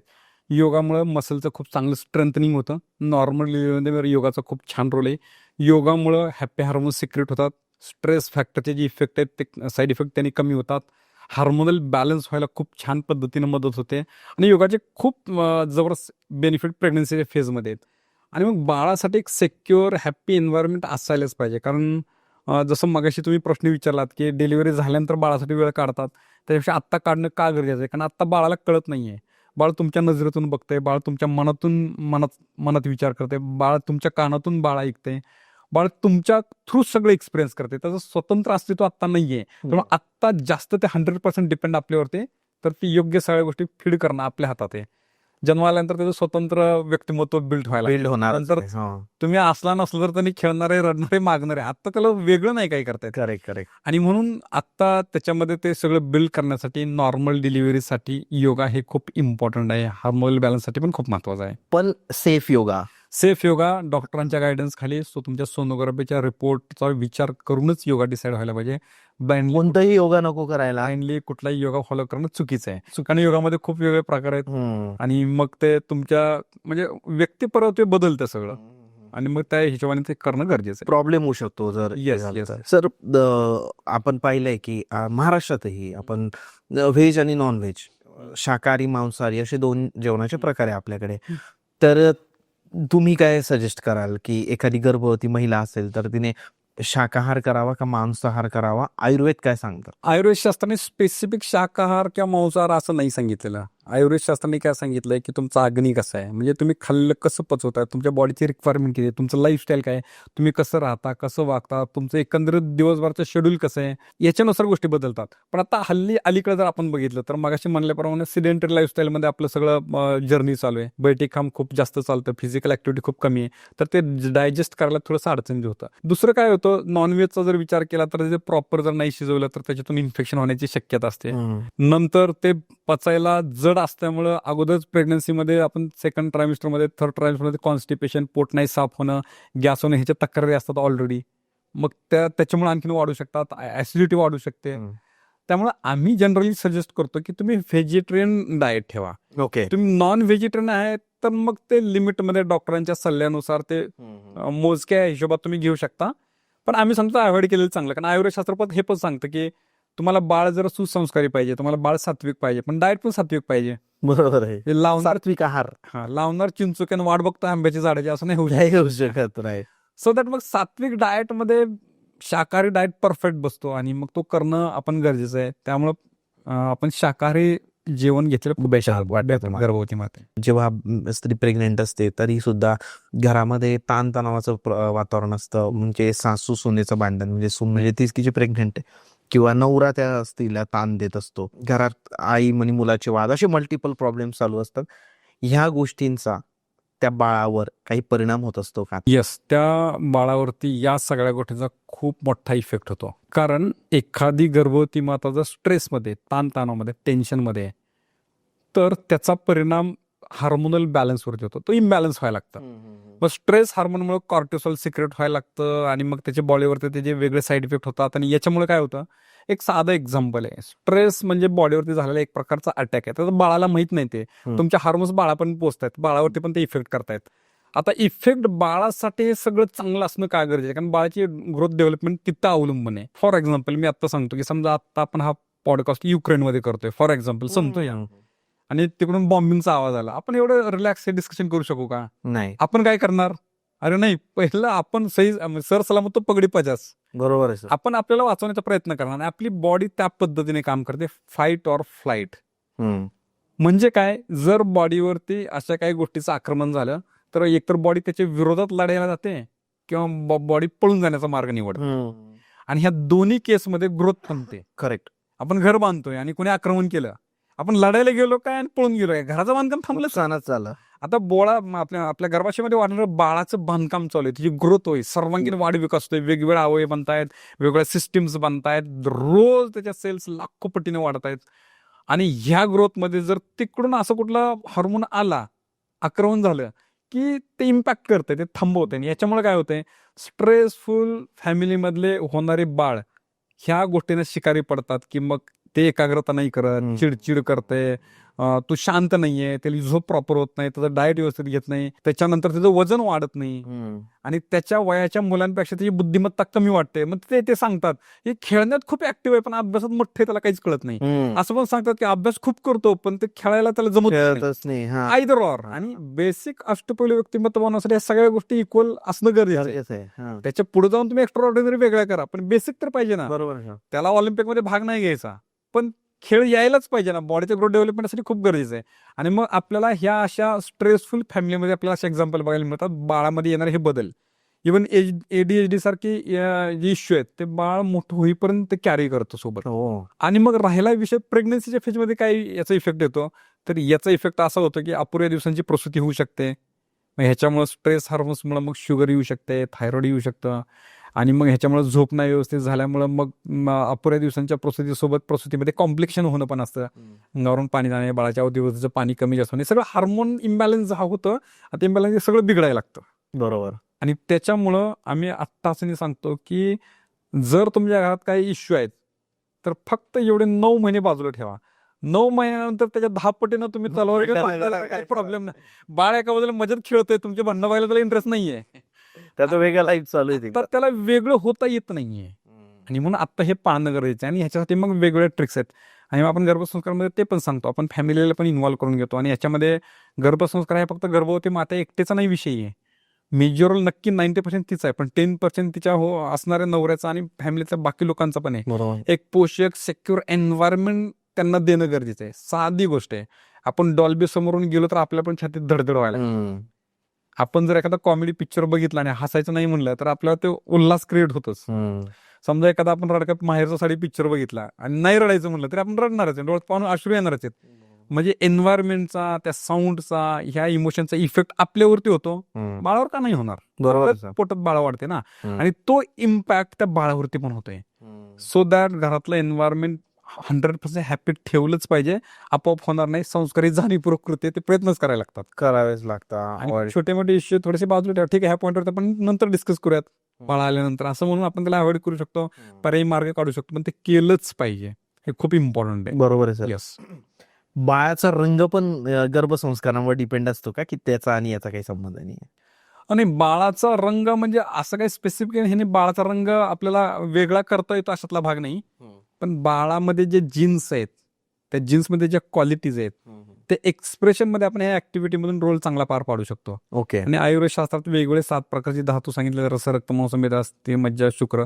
त्याच्यामध्ये रस धातू आपलं डिसाईड करतो की त्वचेचा रंग, त्वचा, चकाकी, हे सगळं ठरवतो. आणि म्हणून तो चांगला ठेवण्यासाठी मग डाएट आणि हे प्राणायाम खूप इम्पॉर्टंट आहे. बरोबर. डाएट तसं काम करतं का? हा. आणि मग त्याच्यानुसार रस धातू चांगला झाला तर मग ते तजेलदार त्वचा होते, ओके. उजळ होते. किंवा इव्हन इपिजेनेटिक जे सांगतं, ह्या सगळ्या गोष्टींमुळे बाळामध्ये येणाऱ्या क्वालिटीज इपिजेनेटिक फॅक्टरमुळे आपल्याला त्याच्यामध्ये बदल घडवून आणता येतात. पण त्याच्यामध्ये ते असणं गरजेचं आहे. म्हणजे आपण काय म्हणूयात की बटाट्याला आंबा नाही बनवू शकत, पण जो आंबा आहे त्याच्यातला त्याच्या क्वालिटी करू शकतो. बरोबर बोलला तुम्ही. त्या पद्धतीने बाळामध्ये आपण फेअरपणा आणू शकतो, तजेलदार आणू शकतो, याच्यावरती आपण नक्की काम करतो. आता आपल्याला मिळवता येत असे खूप एक्झाम्पल आहेत आपल्याकडे. काही मुलं आहे ना फार चिडचिडे असतात आणि मग तो व्यक्तीच मोठा झाल्यावर पण खूप चिडचिडा बनून जातो, रागीट बनून जातो. आणि काही मुलं खूप सौम्य असतात. तर हा जो फरक आहे, हा जेव्हा ते बाळ त्या गर्भाशयात होतं तेव्हा झालेल्या संस्कारांमुळे तो व्यक्ती आज रागीट बनतो आणि एकदम सौम्य बनलाय, तर तेव्हा झालेल्या घटकांमुळे, म्हणजे त्याच्या झालेल्या घटनांमुळे तो रागीट सौम्य बनतो का? मेजर पार्ट त्याचा नक्कीच आहे. कारण आयुष्यातल्या प्रत्येक टप्प्यावरती येणाऱ्या चॅलेंजेस मधून पण माणूस रागीट बनू जातो. आपण जनरली जन्मल्यापासूनच जो रागीट आपल्याला एखादा मुलगा बघायला मिळतो ना, त्याचा इफेक्ट नक्कीच त्याचा इतिहास बघितला, हिस्ट्री घेतली आपण त्या पेशंटची, त्या फॅमिलीची, तर प्रेग्नन्सी मधला तो स्ट्रेस फॅक्टर हा खूप मेजर पार्ट आहे त्याच्यामध्ये. आणि मग त्याच्यामुळे आपल्या बाळामध्ये सगळ्या गोष्टी बघायला मिळतात आणि ते डिसाईड करतं. येस. हे म्हणून 9 महिने गोल्डन स्पॅन आहे त्या गर्भवती मातेच्या त्या बाळासोबतच्या लाईफ मधला. करेक्ट. आणि त्याला परत परीक्षा नाही हो, नाहीये. आता आजचा दिवस त्या गर्भवतीच्या लाईफ मधला त्या बाळासोबतचा गेला कायमचा, परत नाही आणू शकत. सर, ते सुवर्णप्राशन केलं जातं, म्हणजे हे नंतर केलं जातं, आय थिंक बाळ जन्माला आल्यानंतर सुवर्णप्राशन केलं जातं.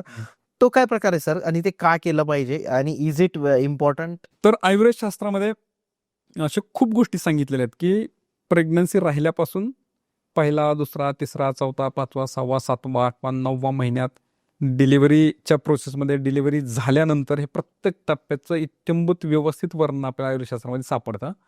आणि याच्यामध्ये त्यांनी ह्या सगळ्या गोष्टींमध्ये गर्भिणी परिचर्या असं सांगितलंय. म्हणजे गर्भवती मातेने काय दिवसभरात सगळं केलं पाहिजे हे सगळं सांगितलंय.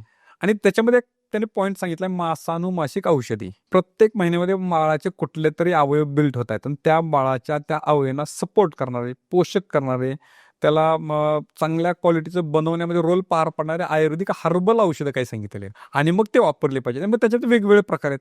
हे मासूद औषधे आहेत, रसायन चिकित्सा आहे, त्याच्यानंतर तुम्ही सांगितलं सुवर्णप्राशन आहे, त्याच्यानंतर च्यवनप्राश आहे, असे वेगवेगळे ऍस्पेक्ट आहेत. पण अगेन तुमचे रिपोर्ट्स काय आहेत?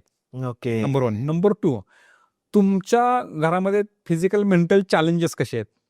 आणि नंबर 3, तुम्हाला बाळामध्ये काय अपेक्षित आहे? ह्या सगळ्या गोष्टींना गृहीत पकडून ते आपल्याला प्रोग्राम करावं लागतं. पण ह्या गोष्टी योग्य डॉक्टरांच्या गायडन्स खाली आपण केलं तर नक्की त्याचे परिणाम आहे, फायदेशीर होऊ शकतो. बाळाचं प्रतिकार क्षमता वाढू शकतो, बाळाची बौद्धिक क्षमता आपल्याला वाढवता येते, बाळाचा सामाजिक भावनिक विकासामध्ये त्याचा खूप महत्वाचा रोल आहे. आणि काय म्हणूयात त्याचं वारंवार जे आजारी पडणं वगैरे हे या सगळ्या गोष्टी ह्या गोष्टींमुळे कमी करता येतं आपल्याला. जसं डोहाळे जेवण केलं जातं आपल्याकडे, तुम्ही पाहिलं असेल की खूप मोठ्या लेवलला केलं जातं, हॉटेल्स वगैरे बुक होतात आता. तर तुम्हाला काय वाटतं की डोहाळी जेवण हे गरजेचं आहे का? आणि डोहाळी जेवणाचं महत्व काय आहे? गर्भसंस्कारांचा विचार केला तर, आयुर्वेदाचा विचार केला तर खूप महत्वाचं आहे का? खूप महत्वाचं. याचं कारण आहे कारण आपण जे पारंपरिक पद्धतीमध्ये बघतो त्या खूप साऱ्या गोष्टी आयुर्वेदामधल्या आहेत. परंपरेने काय थोडे मॉडिफाय होत येऊन पण नंतर बदलत जातात ते. पण मग ते डोहाळे जेवण हा प्रोग्राम साधारणतः 7व्या महिन्यात केला जातो. आणि बाळाचे सगळे ज्ञानेंद्रिय, पंच ज्ञानेंद्रिय जे आहेत, चक्षु म्हणजे डोळे, कान, जीभ, स्पर्श करणं, हे सगळे ना 5 त्याचे ज्ञानेंद्रिय ना 6व्या महिन्यात पूर्ण विकसित झालेले असतात. आणि म्हणून 7व्या महिन्यात नंतर ते डोळे जेवण केलं जातं. आता ते बाळाला सगळं कळतंय, तो म्हणजे 5 ज्ञानेंद्रियांचा तो एक्सपिरियन्स त्याने बाळाने केला पाहिजे, असं त्याच्या पाठीमागे लॉजिक आहे. आणि मग डोहाळे जेवण करताना त्याला तो एक्सपिरियन्स यायला पाहिजे. नंबर 1. नंबर 2 काय आहे? त्या गर्भवती मातेचं कौतुक आहे, एक उत्सव आहे ना, तो सेलिब्रेशन आहे, आनंद आहे. माहोल असा आहे की सगळे आले, उत्साही केला, म्हणजे हॅपी ठेवलं होतं. वेगवेगळे सुगंधी फुलं वापरले जातात, वेगवेगळे पंचपक्वान्न म्हणजे जिभेसाठी, कानासाठी, नाकासाठी, डोळ्यासाठी, या सगळ्या गोष्टींचं त्याच्यामध्ये सामील केलेलं आपण जर त्याला बारकाईने बघितलं तर. आणि मग हे त्या गर्भवतीच्या आणि गर्भवतीच्या पोटामध्ये वाढणाऱ्या गर्भाच्या त्या बाळाच्या वाढीच्या दृष्टिकोनातून खूप इम्पॉर्टंट आहे. अडचण काय माहितीये का? आपल्याकडे डोहाळे जेवण एकच दिवसापुरतं मर्यादित राहिले. आता डोहाळे जेवण करायचंय, अगोदर 4 दिवस प्लॅनिंग त्याचं 3 तासाचं झालंय आता. 2-3 हा, आता तर मेट्रो सिटीमध्ये तर शॉर्टच इव्हेंट असतो ना, म्हणजे तो निमित्त झाला. म्हणजे नाही हे आता परंपरेत चालत आले म्हणून करतो आपण. त्याचा ऍक्च्युअल जो इम्पॅक्ट बाळावरती ना, डोहाळे जेवण केलंच पाहिजे. पण ते डोहाळे जेवणामध्ये ज्या गोष्टी आपण करतो आणि त्या गोष्टी तिथून पुढे ते टिल डिलिव्हरी मेंटेन करणं खूप गरजेचं आहे. आणि मग गर्भसंस्कार म्हणून तर गर्भसंस्काराचं इम्पॉर्टन्स दिवसेंदिवस वाढत गेलं. हे जर 3-4 महिने म्हणजे परंपरेने चालत आलेल्या जर गोष्टी लोकांनी करत राहिल्या असल्या असत्या तर स्पेशल गर्भसंस्कारच्या वेगळ्या गोष्टी करण्याची फार गरज नसती पडली. आणि बट नॅचरल परंपरेने चालत आलेल्या गोष्टी आहेत. आता ते परंपरेला थोडासा फाटा मिळाल्यासारखं झालं की आता ते ठीक आहे, तुम्ही म्हणला तर 3 तासातच होऊन जातं ते, नाही का? अगोदर लग्न पण 4-4, 5-5 दिवस चालायचं, आता 4 तासात दुसरं लग्न तिथं बदलत गेलं ना, पारंपरिक पद्धती बदलत गेल्या. आणि म्हणून अशा जननी गर्भसंस्कार सारख्या वेगळ्या एक ब्रँडची आता रिक्वायरमेंट दिवसेंदिवस वाढत चालली. सो त्या डोहाळे जेवण खूप महत्वाचं आहे. बाळाच्या त्या सगळ्या ज्ञानेंद्रियांचा एक्सपिरियन्स घेण्यासाठी, हॅपी हार्मोन सिक्रेट करण्यासाठी, बाळाला एक सेक्युअर हॅपी एन्व्हायरमेंट देण्यासाठी खूप इम्पॉर्टंट आहे. कारण बाळाला जर सेफ सेक्युअर एन्व्हायरमेंट आहे ना, तर त्याची ग्रोथ आहे ना खूप जबरदस्त आणि फॅन्टॅस्टिक होते. बाळाच्या अवतीवर जर ते एन्व्हायरमेंट चांगलं नसलं तर तो, नाही का, आम्ही खूप वेळा म्हणतो की एखाद्या दुःखाच्या प्रसंगी एखादा कवयित्री जरी गेला तर त्या आनंदाची कविता नाही करू शकत त्या मुवमेंटला, कारण त्या वेव्ज तशा येतात की मग तो तशीच कविता बनवतो तिथे गेल्यानंतर. आणि एक्झॅक्टली बाळाचं पण ते सेम तसं होतं. त्यामुळे डोहाळे जेवण इम्पॉर्टंट आहे. फक्त ते सायकलमध्ये कंटिन्यू टिल दिले पण ते मेंटेन करता आला पाहिजे. ते केलं तर मग त्याचे जबरदस्त खूप काही खतरनाक आहे. फोटोशूट केला जातो प्रेग्नेंट जेव्हा असते स्त्री, तेव्हा ते पोटाचा वगैरे असा प्रॉपर फोटोशूट होतो आजकाल. ते काय सांगतं गर्भसंस्कार किंवा आयुर्वेद त्याकडे कसं बघताय? आम्हाला असं पण विचारतात, खूप क्वचित लोक विचारतात, त्याचं प्रमाण आता कमी झालंय की आम्ही फोटोशूट करू देत का, केलं पाहिजे का, गर्भसंस्कारामध्ये ते येतं का? ऍक्च्युली प्रेग्नन्सी फोटोशूट आहे, मॅटर्निटी फोटोशूट आहे, करण्याबद्दल काही नाही, तुमची आवड आहे, हौस आहे, इथपर्यंत ते ठीक आहे. ठीक आहे. एक मेमरीज, आठवण म्हणून. पण तो आता इव्हेंट बनलाय. एक जसं डोहाळे जेव्हा इव्हेंट आहे ना, त्याला ओव्हरटेक केला आता प्रेग्नन्सी फोटोशूट, मॅटर्निटी फोटोशूटनी. म्हणजे त्या फोटोशूटवरती ॲव्हरेज 25,000 ते 30,000 एक्सपेन्स करतात लोक जनरली. म्हणजे 5,000 पासून लाख रुपये पण खर्च करायला पण खूप आपल्याला लोक बघायला मिळतात. ते करण्याबद्दल काय अडचण नाही. आपण विचार हा करायला पाहिजे की त्या इव्हेंटचा इम्पॅक्ट तुमची एक आठवण म्हणून आहे का, त्या दिवसाचं फोटोशूटचं तुम्ही काय एक्सपिरियन्स कराल, बरोबर आहे. याच्या पलीकडे त्याचा काय इम्पॅक्ट आहे का, याच्या पलीकडे काय नाही. बरं, आता प्रेग्नन्सी फोटोशूट केलंय, बाळ जन्माला का आता रोज उघडून बघणार आहे का आपण?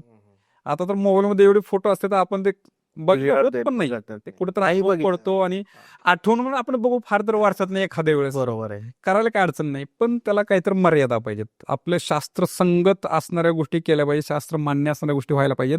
आणि त्याच्यावरचा जो अननेसेसरी एक्सपेन्स आहे त्याची कटौती होऊन कुठेतरी चांगल्या गोष्टींमध्ये व्हायला पाहिजे. म्हणजे आम्हाला असं कधी कधी प्रश्न लोक विचारतात की नाही, मग गर्भसंस्कार करायचे म्हणलं तर मग एक्सपेन्स किती येतो, आणि मग तो एक्सपेन्स आम्ही सांगितल्यानंतर त्यांना असं वाटतं की अरे ठीक आहे, हा परत कशाला नवीन खर्च. पण तेच प्रेग्नन्सी किंवा मॅटर्निटी फोटोशूट वाल्याकडे गेल्याने की ते एक्सपेन्स विचारला, मग त्यांनी ऑप्शन सांगतात हे याला एवढे, त्याला तेवढे, त्याला तेवढे, आणि त्याच्यात त्यांनी पॅकेजेस आणि त्यांनी तिथं चांगल्या पॅकेजचा विचार करतात. आता जर त्याला आपण गर्भसंस्कार सारखा आपण त्याला गिफ्ट करू शकलो, त्याचा इव्हेंट बनवू शकलो 3, 4, 6 महिन्यात, 9 महिन्यात, जेवढा काही तुमचा कालावधी राहिला, तर ते बाळाला आयुष्यभर पुरेल असं गिफ्ट आहे. बरोबर आहे. बाळ तुमच्या प्रेग्नन्सी फोटोशूटला बघणार पण नाही, काय करायचं त्या बाळाला ते तुमच्या प्रेग्नन्सी फोटोशूटला घेऊन. सो दॅट तुमच्या हाऊस म्हणून, आवड म्हणून इट्स ओके, काही प्रॉब्लेम नाही. पण ज्या गोष्टी इम्पॉर्टंट आहेत तिकडे पैसे खर्च करा. ते तुम्ही तिकडे युज करू शकता. करेक्ट. डोळा जेवून एक दिवस करण्याऐवजी आठवड्यात एकदा मग करा तुम्ही घरात छोटे छोटे इव्हेंट, हॅपी एन्व्हायरमेंट मेंटेन करण्यासाठी किंवा गर्भसंस्कार सारख्या चांगल्या चांगल्या प्रोग्राम मध्ये तुम्ही ती इन्व्हेस्ट करू शकता. आणि ही इन्व्हेस्ट आहे, हा खर्च नाही, त्याला रिटर्न्स आहेत. प्रेग्नन्सी फोटोशूट हा खर्च आहे, केला, पैसे दिले गेले, रिटर्न काही नाही ना. बाळाच्या ग्रोथसाठी आपण जे एक्सपेन्स काय, तो एक्सपेन्स नाही, तो इन्व्हेस्टमेंट आहे, ते बाळामध्ये रिफ्लेक्ट होणार आहे. बरोबर. सो दॅट ह्या गोष्टींचा मला वाटतं सजग जागरूक पालकांनी डेफिनेटली विचार करायला केला पाहिजे. सर, हल्ली आपण बघतो की बुक असतं, एक पुस्तक असतं गर्भसंस्कार नावाचं, आणि ते लोक वाचतात. तर ते जर वाचलं तर त्याच्यानेही गर्भसंस्कार होतात का? खूप महत्वाचा प्रश्न विचारला तुम्ही. गर्भसंस्कार हा विषय पोहण्यासारखा आहे. फॉर एक्झाम्पल, ओके, कसं पोहायचं, असं किती पुस्तक वाचलं मी, किती लेक्चर दिले आणि समजून किती ऐकले, पाठ केले, तर त्याला पोहायला येणार आहे का? नाही. पोहणं हा प्रॅक्टिकली इम्प्लिमेंट करण्याचा विषय आहे. बरोबर. एक्झॅक्टली गर्भसंस्कार फक्त वाचण्याचा आणि ऐकून पाठ करण्याचा विषय नाहीये, तो इम्प्लिमेंट करण्याचा आहे. सो फक्त एखादं कुठलं तरी पुस्तक वाचलं म्हणजे गर्भसंस्कार होत नाहीत. आम्हाला असं पण म्हणतात की मी ते पुस्तक वाचते, मी ते संगीत ऐकते, किंवा मी हा योगा करते आणि मग आमचे गर्भसंस्कार चालू आहेत. तर एवढं म्हणजे गर्भसंस्कार नाहीयेत. हा वन ऑफ द पार्ट आहे गर्भसंस्कारचा. बरं. कारण समजा आपल्याला 12वीला 12 सब्जेक्ट आहेत. 12 सब्जेक्टमध्ये मला मराठी खूप आवडतो, मी मराठीचा 12 वेळा अभ्यास केला, मी 12वीची परीक्षा दिली, रिझल्ट आला, मला 12वीला रिझल्टमध्ये मराठीला डिस्टिंक्शन मिळालं, पण मी नापास झालो. आता मी नापास का झालो? मी फक्त मराठीचा अभ्यास केला. आपल्या बाळाचं बेसिक अष्टपैलू व्यक्तिमत्व बनवण्यासाठी लागणारे सगळे प्रोग्राम केलेच पाहिजेत. आवडतात का नाही आवडत हा डझंट मॅटर. आता आवडीचा पार्ट तुम्ही डिस्टिंक्शन मिळवा डेफिनेटली, पण बेसिक असणाऱ्या सगळ्या गोष्टी केल्याच पाहिजे, नाहीतर गर्भसंस्कारचे परिणाम तुमच्या लाईफमध्ये येणार नाहीत. सो दॅट फक्त योगा केला आणि पुस्तक वाचलं आणि फक्त म्युझिक ऐकलं मी योगा ऑनलाईन नाही करून ते फरक नाही पडत, नाही होऊ शकत. प्रत्येक गोष्ट जी डॉक्टर सांगेल प्रत्येक आठवड्याला, महिन्याला, ते तुम्ही जर केलं तर ते गर्भसंस्कार. गर्भसंस्कारचे खूप मेजर आस्पेक्ट आहेत. 12 सब्जेक्ट असल्यासारखे वेगवेगळे सब्जेक्ट आहेत. बरोबर आहे. आणि फक्त योगा म्हणजे गर्भसंस्कार नाही होऊ शकत. त्यामुळे गर्भसंस्कारमध्ये सगळे प्रोग्राम इत्यंभूत परफेक्ट वेने केले तर गर्भसंस्कारचे अल्टिमेट परिणाम मिळतील. नाहीतर असं होतं, मग आम्हाला सांगतात की आम्ही गर्भसंस्कार केले होते, आम्हाला काय फार बदल जाणवला नाही. मग काय केलं होतं तुम्ही? काय नाही, आम्ही ते योगा करत होतो इंस्टाग्रामवरती बघून, त्यांनी 2 पुस्तक सांगितले, ते मंत्र आम्ही म्हणत होतो, आणि मग नाही, तेवढे नाही होणार, ते तसं नाही होऊ शकत. सो दॅट एक प्रोग्राम आहे, परफेक्ट प्रोग्राम. आपण जो वर्कआउट केला तर डेफिनेटली रिझल्ट मिळतील. आणि म्हणून गाईड, मेंटॉर, कोच असणे खूप गरजेचं आहे, जो त्या क्षेत्रातल्या सगळ्या गोष्टींना माहिती, ओळखतो आणि एक्सपिरियन्स आहे. राईट. आणि मग त्या पद्धतीने केलं तर नक्कीच त्याचे आपल्याला परिणाम बघायला. सर, आपण बघतोय आजकाल की मिसकॅरेज वाढत चालले, म्हणजे बाळ राहतंय, म्हणजे प्रेग्नंट राहत आहेत स्त्रिया, बट ते कंटिन्यू होत नाहीये. याचे कारण काय वाटतात तुम्हाला आयुर्वेदाप्रमाणे? हो, आयुर्वेदाप्रमाणे ह्याची कारणं खूप सारे आहेत. ह्याच्यामध्ये मिसकॅरेज होण्यामध्ये आयुर्वेदशास्त्रामध्ये पण सांगितलंय की एकाच नात्यांमधले, एकाच कुटुंबांमधले नवरा बायकोचं म्हणजे मुलाचं मुलीचं लग्न नाही केलं पाहिजे. एकाच गोत्र असं म्हटलंय. बरं आहे का गोत्रात? मॉडर्न सायन्स पण आज सांगते की नात्यांमध्ये लग्न नका करू, हो. बाळामध्ये डिफेक्ट येतात. मामाची मुलगी केली जाते ते अवॉइड केलं पाहिजे, हे आयुर्वेदशास्त्रात 5,500 वर्षापूर्वी ऑलरेडी सांगितलंय. नाही केलं पाहिजे. आणि मिसकॅरेज होण्यामध्ये हार्मोनल बॅलन्स हा एक मेजर फॅक्टर त्याच्यामध्ये येतो. त्याच्यासोबत असा विषय की आता हार्मोनल बॅलन्स इम्बॅलन्स होण्यामध्ये मग स्ट्रेस फॅक्टर खूप रोल पार पडतो. किती स्ट्रेस आहे आणि त्याची इफेक्ट बॉडीवरती होणारी इफेक्ट. ह्याच्या अगोदर आयुर्वेदशास्त्र सांगतं की जर चांगल्या प्रतीचं स्त्रीबीज नाही आहे किंवा पुरुषबीज नाही आहे किंवा दोन्ही चांगले नाही आहेत आणि ते एकत्र येऊन ते गर्भधारणा होते, तर मुळात बीज चांगल्या प्रतीचं नाही आहे. त्यामुळे त्याचं फलन झाल्यानंतर बनणारा गर्भ पण तेवढा चांगल्या प्रतीचा बनत नाही. त्यामुळे तो एकतर गर्भाशयाला धरत नाही, धरला तर तो जास्त दिवस टिकत नाही किंवा गळून पडतो किंवा वाळतो. त्याला मूढ गर्भ वगैरे असं आयुर्वेदशास्त्रामध्ये टर्मिनॉलॉजी सांगितले. उच्च प्रतीच्या स्त्रीबीज आणि पुरुषबीज असणं गरजेचं आहे. याच्यानंतर ते गर्भाशयामध्ये त्या गर्भाने पकडून ठेवल्यानंतर त्याचे वाढ विकास होण्यासाठी आयुर्वेदशास्त्र सांगितलंय की त्याच्या पण ते रसरक्त मांस हे जे धातू आहे त्याला घेऊन जाणे रसरक्त आहे, त्याचं प्रॉपर त्या ह्याच्या पण पोचलं, ते व्यवस्थित असलं, त्याच्यामध्ये काही प्रॉब्लेम नसला तर मग त्याची वाढ चांगली होणार आहे. त्या झाडाला जर पाणी नाही चांगलं मिळालं तर मग चांगले ठराविक कालानंतर ते वाळून जातं आणि मग तो तसा करेक्ट सेम तसा एक इम्पॅक्ट येतो की मग याच्यामध्ये मॉडर्न सायन्सनुसार किंवा आयुर्वेदशास्त्रानुसार आणखी एक फॅक्टर येतो की मग तुमचं डाएट आहे कसं आहे, व्यवस्थित आहे का नाही, पोषक तत्व व्यवस्थित पोचतायत का नाही. म्हणजे एक डाएट तर इम्पॉर्टंट आहे. हार्मोनल बॅलन्स इम्बॅलन्स एक महत्वाचा पॉईंट आहे. स्त्रीबीज पूर्वी उच्च प्रतीचं चांगल्या प्रतीचं असणं हा पण तेवढाच इम्पॉर्टंट पार्ट आहे. याच्या व्यतिरिक्त मग गर्भाशयामध्ये जर काही अडचणी असतील, पडदा आहे, छोटीशी गाठ आहे, कुठलं इन्फेक्शन झालं, असं काही त्याचे काही इश्यू असतील प्रॉब्लेम तर त्याच्यामुळे पण ते गर्भधारणा होते आणि मग ते कॉम्प्लेक्शन झाल्यामुळे ते राहत नाही आणि नंतर ते खाली होऊन जातं. हे मूळ कारण आहे. हा, ताणतणाव, स्ट्रेस फॅक्टर ह्याचे पण इफेक्ट म्हणून अशा गोष्टी आहेत. स्ट्रेस तर खूप इम्पॉर्टंट वाटतो सर, कारण तुमच्या प्रत्येक उत्तरामध्ये स्ट्रेस आलेलाच आहे. स्ट्रेस हा मेजर, कारण बॉडी मधलं सगळं फंक्शन आपल्या हार्मोन्स करतात आणि स्ट्रेस असा पॉइंट आहे की त्या हार्मोनल इम्बॅलन्स करतं आणि हार्मोनल इम्बॅलन्स झालं की मग हे सगळे पुढचं बिघडायला लागतं. करेक्ट. आणि त्यामुळे तो एक महत्वाचा फॅक्टर आहे. सर, जसं मिसकॅरेज वाढले तसं गर्भधारणा होण्याचं प्रमाणही कमी झालंय बऱ्याच. म्हणजे असं होतं की वंध्यत्व वाढत चाललंय, ट्राय करून पण बेबी होत नाही, म्हणजे प्रेग्नेंट राहत नाही स्त्रिया. याचे काय कारण आहे आणि याच्यात तुम्ही काय मदत करू शकता सर लोकांना आयुर्वेदा थ्रू? येस नक्की. आणि हा खूपच छान आणि महत्वाचा प्रश्न आहे. याचं रिझन आहे अलीकडे वंध्यत्वाचं, इन्फर्टिलिटीचं प्रमाण खूप वाढत चाललंय. इंटरनॅशनल स्टँडर्ड सांगतात की 16% मातांमध्ये वंध्यत्व आहे. बरं, वंध्यत्व असणाऱ्या मातांसाठी ट्रीटमेंटचे वेगवेगळे पर्याय राबवले जातात, पण आपण कारण समजूयात की अगोदर काय आहेत. बरोबर. वंध्यत्व बाळ न होण्याचं कारण काय आहे? तर नंबर 1 मगाशी सांगितलं, स्त्रीबीज आणि पुरुषबीज हे जर चांगल्या प्रतीचं नाहीये, ते चांगल्या क्वालिटीचं नाहीये, तर त्यांची गर्भधारणा होत नाही. झाली तर ते गर्भाशयाला ते गर्भ पकडतच नाही, त्यामुळे गर्भधारणा झाली असं होतच नाही, ते कंटिन्यू होतच नाही. नंबर 2, गर्भाशयामध्ये जे अस्तर तयार होते, ज्या ठिकाणी गर्भ चिकटणार आहे, ज्याच्यातून त्याचं पोषण होणार आहे, त्याच्यामध्ये काय प्रॉब्लेम असेल तरी मग तो गर्भधारणा झाली तर त्याला पकडतच नाही, बरोबर आहे, तरी होत नाही. याच्यानंतर काय होतं की स्त्रीबीज म्हणजे स्त्रीचं स्त्रीबीज त्या गर्भाशयाच्या नलिकेमधून गर्भाशयामध्ये येतं. मग संबंध आल्यानंतर पुरुष बीज त्या नलिकेमध्ये जातं, स्त्री बीज एकत्र येऊन गर्भ बनतो आणि हळूहळू गर्भ गर्भाशयात येतो. पण ते नलिकाच ब्लॉक आहे. बरं. गर्भाशयाची नलिका काही लोकांना नाहीये जन्मताच, काही लोकांची आहे पण ती ब्लॉक आहे. मग वेगवेगळ्या कारणाने काही ट्रॉमा झाले, लागलंय किंवा काही इन्फेक्शन झालं, त्याच्यामुळे त्यात काहीतरी पस बनलाय, काय फायब्रोसिस झालंय आणि त्यामुळे ते ओहम किंवा स्त्रीबीज इकडे येत नाही, पूर्वी तिकडे जाऊ, त्याचं मिलनच होऊ शकत नाही. त्यामुळे असं टेक्निकल काही एरर असेल तर त्याच्यामुळे पण होत नाही, किंवा गर्भाशयाचा अस्तर जसं कमी बनत नाही, खराब होतं, किंवा इन्फेक्शन आहे, टीबी सारखे वगैरे काही अशा आजार आहेत की ज्याच्यामध्ये ते बनतच नाही, त्यामुळे मग ते गर्भ तिथं पकडतच नाही, त्यामुळे ते तयारच होत नाही. बरोबर. अशी खूप कारण आहेत. पण मग ह्या सगळ्या कारणांमध्ये बऱ्याच वेळा स्त्रीबीज खूप चांगलं असतं, पण तिथं पुरुषाचं पुरुषबीज खूप कमी बनतात, बनतच नाहीत, बनले तर ते पुअर क्वालिटीचे असतात, किंवा स्त्रीबीज पुअर क्वालिटीचे असतात, पुरुषबीज चांगलं असतं. हे सगळं चांगलं असून पण जर गर्भधारणा होत नाही तर मग ते टेस्ट करून, मी मग सांगितल्याप्रमाणे सगळ्या गोष्टी शोधल्या जातात. पण शोधल्यानंतर जर हे राहत नाही तर मॉडर्न सायन्समध्ये ट्रीटमेंट केली जाते. काय केली जाते की समजा सहज असं त्यांनी एक वर्षभर प्रयत्न करतायत, नैसर्गिक पद्धतीने बाळ होत नाही, तर त्याला त्यांनी इन्फर्टिलिटी म्हटलं जातं. वर्षभर प्रयत्न करून पण नैसर्गिक पद्धतीनं. मग त्याच्यामध्ये काय केलं तर पुरुष बीज सेपरेट बाजूला काढायचे आणि ते गर्भाशयात सोडायचे. त्याला IUI म्हणतात. IUI. हा, समजा त्यांनी पण प्रयत्न करून नाही झालं तर मग शेवटी काय करतात, स्त्रीचं स्त्रीबीज काढतात, पुरुषाचं पुरुषबीज करतात, बाहेर ते एकत्र करून फलन करून मग गर्भाशयात सोडतात. त्याला IVF म्हणतात. IVF. पण ऍक्च्युली IVF ची स्थापना याच्यासाठी झाली होती, त्याचं संशोधन याच्यासाठी झालं होतं की एखाद्या स्त्रीला गर्भाशयाची नलिकाच नाहीये, जन्मता नाही, काय कारण बरोबर. कट झाली आहे, की जो होम तयार होतो तो गर्भाशयाचा प्रवास करूच शकत नाही किंवा पूर्वी तिकडे जाऊ शकत नाही. या एकाच पॉइंटसाठी IVFचा शोध लागला. पण आता विषय असा झालाय की म्हणजे देतो म्हणलं की IVF असं इक्वेशन झाल्यासारखं झालं.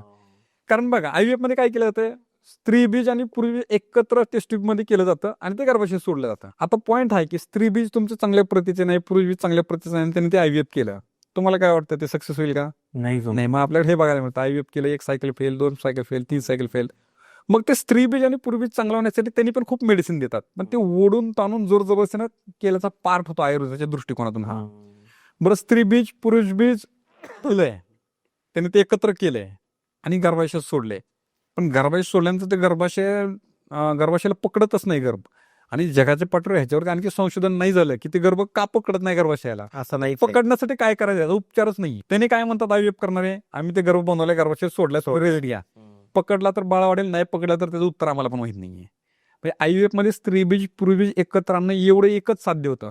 मग आता ते गर्भाशयाला का पकडत नाही, हे आयुर्वेदामध्ये आपल्याला खूप छान गोष्टी बघायला मिळतात. की त्यांनी सांगितलंय, आपल्या साध्या भाषेत सांगायचं म्हटलं तर हार्मोनल इम्बॅलन्स असेल तर IVF तसंही फेलच जाणार आहे. स्त्री बीज पूर्वी बीज चांगल्या प्रतीचं बनलंच नाही तर तसंही IVF फेल होण्याची शक्यता वाढणारच आहे. आणि म्हणून ह्या सगळ्या गोष्टींसाठी आयुर्वेद शास्त्रामधली सांगितलेली गर्भिणी परिचर्या आहे, मग त्याच्यामध्ये दिनचर्या आहे, ऋतुचर्या आहे, त्यांनी काय खाल्लं पाहिजे, कसं वागलं पाहिजे, काय म्युझिक ऐकलं पाहिजे, हे सगळं ठरवून दिले. ते जर फॉलो केलं तर हार्मोनल बॅलन्स पण राहतो, सगळं रक्त धातू हे सगळं म्हणजे शरीराचं पोषण पण चांगलं होतं. आणि त्याच्यामुळं IVF करणाऱ्यांना पण आम्ही सांगतो की तुम्ही हे प्रोग्राम करा.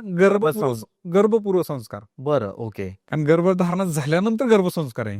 आणि वंध्यत्व, मिसकॅरेज हे सगळं गर्भपूर्व संस्कारचा पार्ट केल्यानंतर आपण त्याच्यावरती मात 100% करू शकतो. त्यामुळे आमचं सजेशन असतं की जरी तुम्हाला IVF करायचं तर तुम्ही गर्भपूर्व संस्कार करून घ्या आणि मग IVF करा, म्हणजे तुमची सायकल फेल जाणार नाही. पण कधी जर तुम्हाला ट्यूब नाहीये, ट्यूबचा मेजर प्रॉब्लेम आहे, तर तुम्ही तो मार्ग निवडा गेलं पाहिजे. नाहीतर आमचं सजेशन आहे की तुमच्या स्त्री बीज पूर्वी तुमच्या गर्भाशयाच्या नलिकेचा काही प्रॉब्लेम नाहीये आणि स्त्री बीज पूर्वी बीज एकत्र जे अन्न काय निसर्गाने आत होणारच आहे, तर डायरेक्ट IVFचा पर्याय निवडण्यापेक्षा तुम्ही गर्भपूर्व संस्कारामध्ये ह्या सगळ्या गोष्टी करा. नैसर्गिक पद्धतीनं तुम्ही प्रयत्न केला तर तुमच्यामध्ये गर्भधारणा नैसर्गिक पद्धतीने होण्याचे चान्सेस खूप जास्त आहे. बरोबर आहे. आणि लास्ट पर्याय असेल तेव्हा तुम्ही गर्भपूर्व संस्कार करून IVF करू शकता. एक्झॅक्टली. पण IVF हा म्हणजे फर्स्ट स्टेप नाहीये, वंध्यत्वाचं उत्तर IVF फर्स्ट नाहीये, हे लास्ट एक्स्ट्रीम शेवटी आता पॉसिबलच नाहीये. सर, गर्भसंस्कार कधी सुरुवात केली पाहिजे आणि कधीपर्यंत गर्भसंस्कार कामात येतात? आयुर्वेद शास्त्रात सांगितल्याप्रमाणे मी म्हटलं की जेव्हा बाळ पाहिजे हा विचार आल्यानंतर संस्कार चालू होतात. आणि UPT पॉझिटिव्ह गर्भधारणा हे कन्फर्म होईपर्यंत हे गर्भपूर्व संस्कारमध्ये येतं. पण ज्या दिवशी UPT पॉझिटिव्ह आली तेव्हापासून डिलिव्हरी होईपर्यंत गर्भसंस्कार चालतात.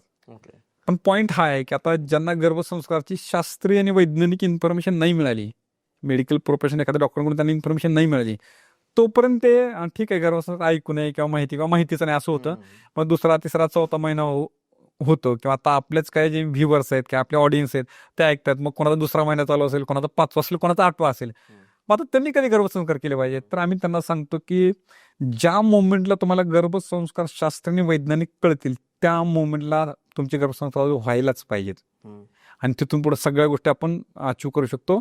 जे तुम्हाला वाटतं की सुरुवातीपासून केलं असतं तर बरं झालं असतं, काही आवश्यकता नाहीये. असं नाहीये. जेव्हा कळालं ना की तुम्हाला शास्त्रीय आणि वैज्ञानिक आहे आणि या प्लॅटफॉर्मवर तुम्ही केलं पाहिजे, त्या मोमेंट पासून तुमचे गर्भसंस्कार चालू व्हायलाच पाहिजेत. सर, किती खर्च येतो? लोकांचा सगळ्यात महत्वाचा प्रश्न असतो. लोक घाबरतात की खूप खर्च होऊन जाईल असं तसं. काय खर्च आहे याचा ते सांगा. आता खर्चाचा विचार करताना बऱ्याच वेळा कसं असतं, बदल्यात काय मिळणार आहे त्याच्यावर आपण पैशाचे विचार करतो. मी जर म्हणलं की चेतन सर नाही, मला 50,000 द्या, मी तुम्हाला एक गाडी देतो, तुम्ही असं नाही म्हणणार हे घ्या डॉक्टर साहेब 50,000 द्या गाडी. तुमचा दुसरा प्रश्न आहे, काय प्रश्न आहे, त्यात काय कुठली गाडी देणार तुम्ही? मी जर म्हणलं नाही तुम्हाला लुना देतो 15 वर्षापूर्वीची, तुम्ही काय म्हणणार? काय डॉक्टर साहेब, हं. 5,000 कोणी विचारत नाही, 50,000 म्हणता तुम्ही. पण जर मी तुम्हाला तेच म्हणलं की नाही नवी कोरी पल्सर आहे, मी घेऊन 15 दिवस झाले, मला अडचण आहे, पण मी आता अंडर कॉस्ट मध्ये द्यायला तयार आहे, तुम्ही काय म्हणणार? एवढ्या कमी किमतीत पैसे 50,000 आहेत, ते 15 वर्षापूर्वीच्या लोण्याला तुम्हाला जास्त वाटले आणि तुम्हाला 1 लाखाच्या पल्सरसाठी ते कमी वाटले. पैसे 50 आहेत, ते कमी जास्त नाही आहेत. बदल्यात काय मिळालं त्याच्यावरती डिपेंड करतं.